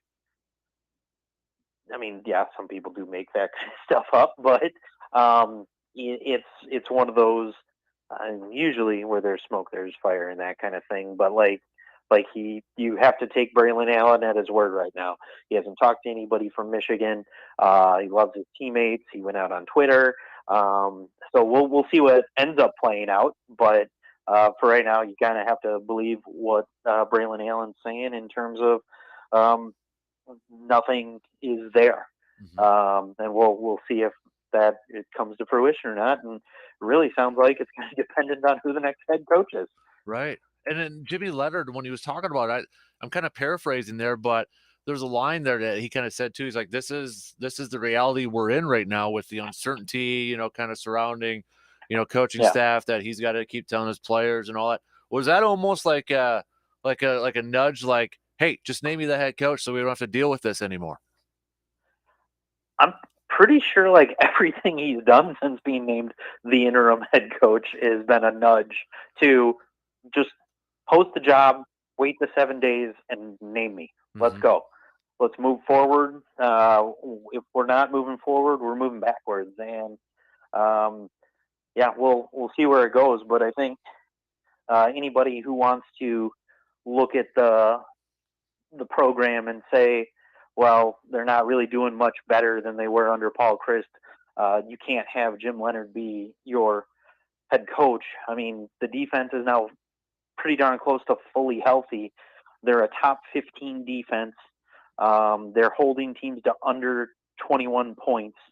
You held a team last week to 146 yards total offense, and you still lost. I don't think that's on the defensive side of the ball. When he took over, he's like, I don't know the offense. The only thing I've said is let's get the playmakers on the field so stuff can happen. I mean, we've seen an uptake in scoring, but we've also seen now, what we talked about last week, especially against Iowa, you have to win the field position battle, and you can't turn the ball over. And, Wisconsin's defense set the Badgers up very nicely, and we got a field goal out of it. After that, Wisconsin's offense decided to let Iowa play to their strengths and win the game. You had, was it Torchio who came out and basically said, we're not blaming the offense. We can only handle what we can handle, and basically blamed the offense. So it's anybody who wants to blame all that on Jim Leonard, there's only so much you can do after saying, hey, that's not my area of expertise. We're going to trust the coaching staff that was put in place on the offensive side of the ball. Outside of calling plays, there's not much Jim Leonard can do about it this season. And I don't think he's ever been on the offensive side of the ball in terms of a coaching or calling plays. So, I mean, if you want the head coach to do something about it, he already said to shake things up and get your playmakers on the field. There's only so much this season Jim Leonard can do about this. So looking at Nebraska now, at Nebraska here, what, kind of give us some key matchups or keys to victory, if you will, for this game between the Badgers and the Cornhuskers? Well, I think it really depends on who we see lining up at quarterback for Nebraska. If Casey Thompson is healthy enough to go, we might see a little bit more of a game. But if we line up with Chuba Purdy and who's the other guy they're rotating in there? I was just looking it up this morning. But their two backups are not good quarterbacks, and they don't have the running game to rely on the run. Their defense is giving up almost 30 points a game, 430 plus yards a game, 247 yards passing, 191 yards rushing a game. I mean, this game, with the Wisconsin defense getting healthier, if you're playing your second and third string quarterbacks in a rotation, I think Wisconsin's defense should be able to put the clamps down on this Nebraska offense to an extent that allows, hopefully, Wisconsin to at least try to put on the field what we saw against Northwestern, what we saw against Purdue, what we saw against Maryland, giving yourselves a shot to build a lead. And you know what? Iowa is an incredible defense. Hopefully you don't see those kind of mistakes that we saw last Saturday against a lesser team defense in Nebraska. I mean, this should be a game that Wisconsin's offensive line should be able to push people around in again.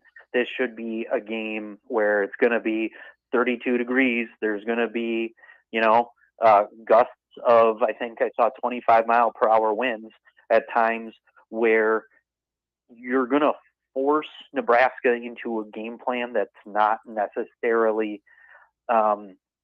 something they're the greatest at. Sure, they rush for about 135 yards a game, but I mean, that's not really their style. When going up against better defenses, they have rushed for under 120 yards per game. And I think Wisconsin is one of those better defenses that should be able to try to limit Nebraska to be a one-dimensional kind of passing team, which, like I said, without Casey Thompson in there, and I have not heard on his status yet, it's not a game plan that is conducive to Nebraska winning. If your two backup quarterbacks who haven't passed for over 80 yards individually yet this year are forced to win this game. RJ Cardinal, our Badger analyst, joining us here this morning. RJ, last week when we were talking about the men's hockey team, you kind of mentioned they got a sweep against LIU. They swept, but barely. 3-2. It was a difficult one. So, I mean, even though they swept, that you still can't feel the greatest about what we saw last week, right? I mean, you were up 2-0 on Friday night. They came back to tie it 2-2. Ultimately, you get the game-winning goal. There's stuff to feel good about, but watching it, you don't really feel good about it. Saturday night, then, you were losing 2-0. You came back, tied it. They took the lead at 3-3, and then ended up overtime with a game winner. You win 4-3. You see some good stuff, but you don't feel good about it. You come into now this weekend against Lindenwood. It's another one where it's a home game, home series against a lesser opponent, and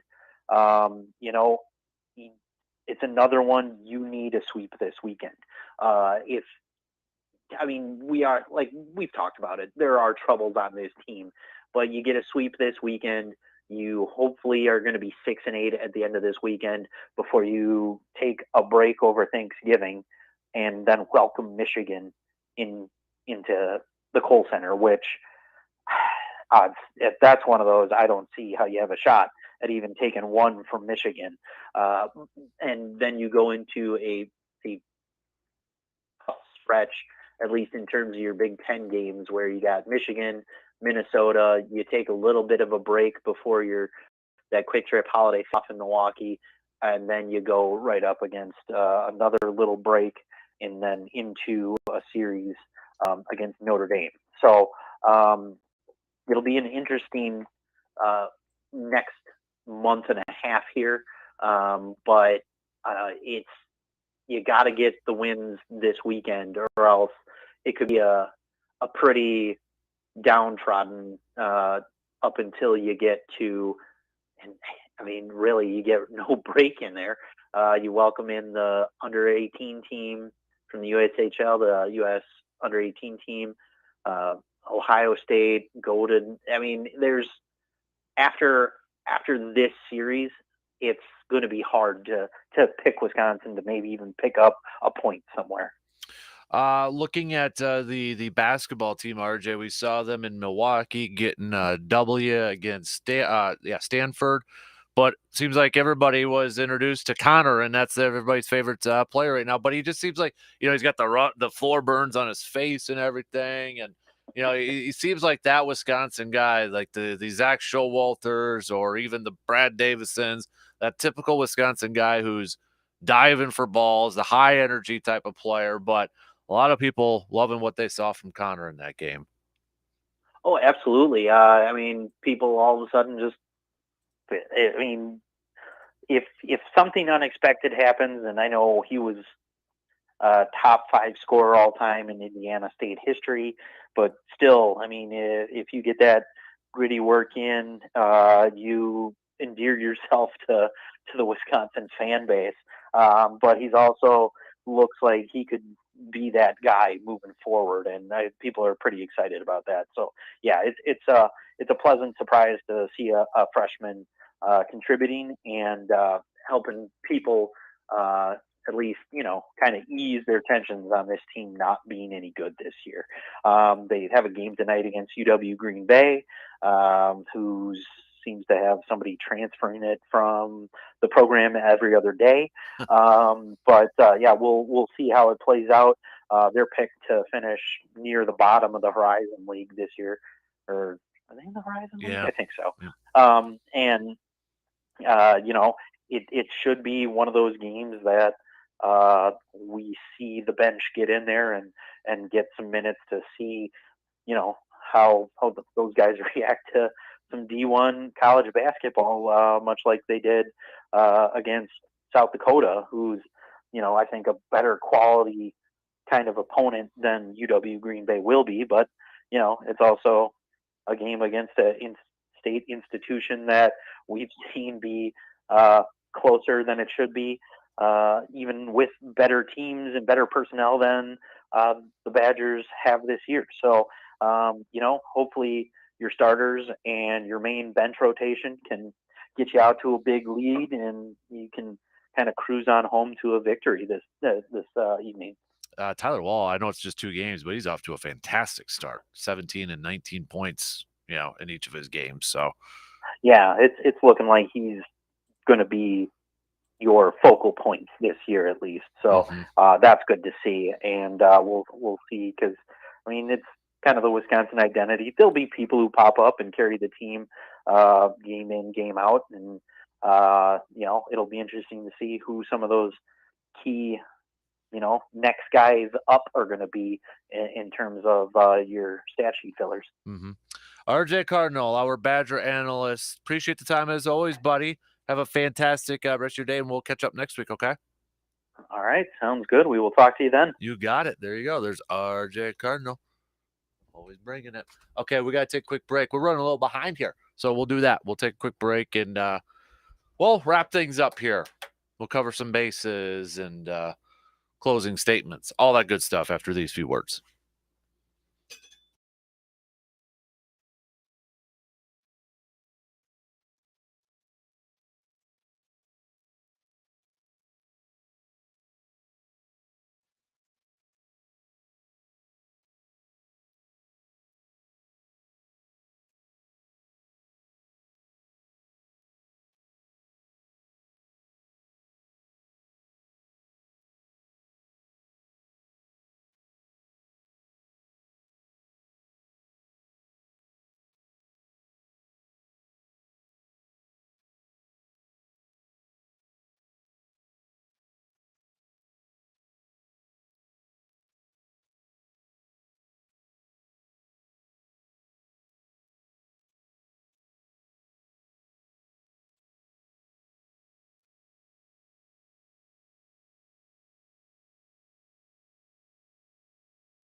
Got a bunch of different responses for bench start cut, kind of all over the place. Bench start cut. We went with the top 3 leaders in running the football in terms of total yards so far this year. Derrick Henry, with the green and gold, will be facing on Thursday night. Nick Chubb, or the leader right now, is Saquon Barkley. So, honestly, all over the place. There really isn't a majority. It's all over the place. So, when I look at, I'm a big Nick Chubb fan. I'm a big Nick Chubb fan. And you look at the attempts and all that, and Nick Chubb's got fewer attempts, and he's up there with the yards. It's hard for me. That's a great one. Yeah, that's a tough one. Saquon's having a nice bounce back year, staying healthy. Derrick Henry, he had the foot injury last year too. I think everybody was just kind of assuming, oh, is that going to be the end, and start to wear and tear there a little bit. God, these chairs suck in the studio, but it's hard for me not to go with Nick Chubb. That's clearly playing favorites, but that's a tough one. Saquon, you can add in the passing, with the passing game in there too. Whew. But it's honestly all over the place. So there really isn't a clear majority on bench start cut. So Packers will be doing a little bit of a version of practice today. It sounds like. I have no idea if somebody had asked if he's going to be doing his McAfee thing today with the shorter week.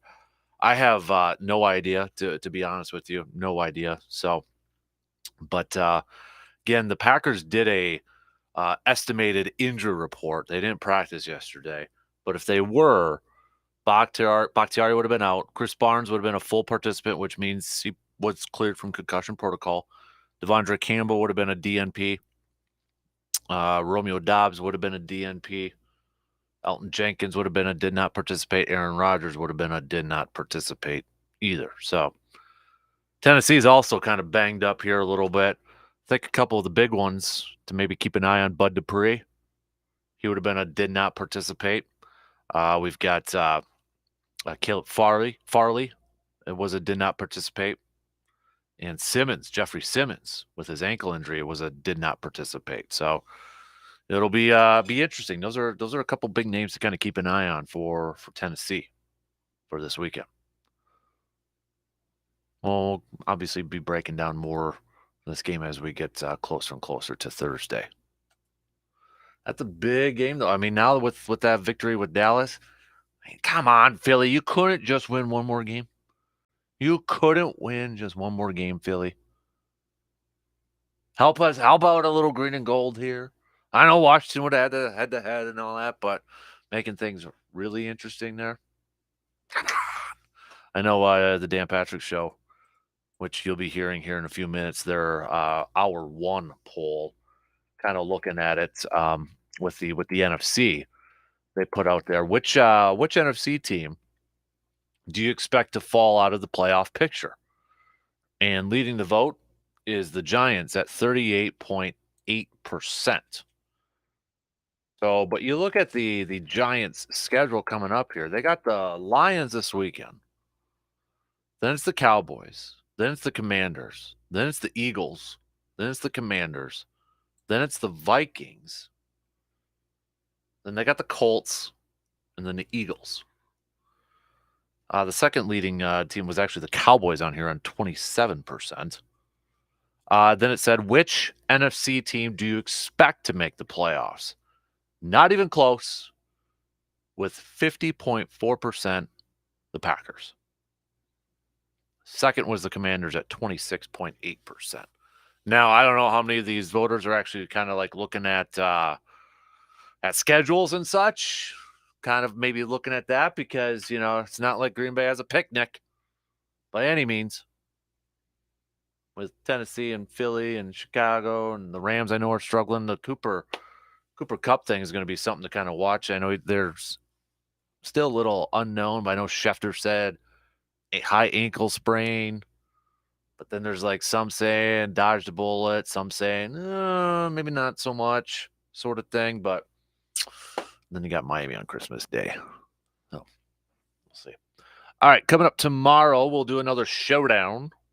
get a couple more years added to that showdown. So we'll hit that up. We got a stock report Wednesday. Whose stock is up? Whose stock is down? We'll hit that up. We got a good vibes Wednesday coming at you tomorrow as well. And with the deer season getting here, I'm really curious who's got some good traditions or who's got some good superstitions that they usually do for maybe opening weekend or the entire deer hunting season, which opens up this Saturday. All right, let me know. Okay, let me know. Pass those along. I've got mine up on a blog post at the website sportstalk1051.com. Gotta either watch Escanaba in the moonlight tonight or tomorrow, because Thursday we'll be over at Hy-Vee for the Man Cave Light launch party. Be a lot of fun over there. And hopefully Green Bay can pick up a W before we all head out to the woods or head out to our cabins the following day. So should be a lot of fun. But yeah, send me those on over. And don't forget to make your picks too for our Pro Football Weekly Pick'em Challenge. Now that I got our website up, I should probably do that before I forget to do that, because this week's going to come on by, and I should probably do it for next week too, since it's going to be crazy. So, and don't forget, while you're there, you can submit a Carpet City Flooring Center sports spotlight. You can also check out our holiday best holiday ever promotion we got going on. A lot of good stuff there. It's also available at our website, aroundthe715.com. So shot clock's going to cut me off here a little bit this morning. All right, more coming in, more just catching up on a couple of texts, last second texts here. Yeah, more with the bench start cut. All over the place. It's a tough one. I get it. DP and the Danettes, they're up next. Have a fantastic day. We'll be back at it again tomorrow morning just past 6 a.m. We'll talk to you then.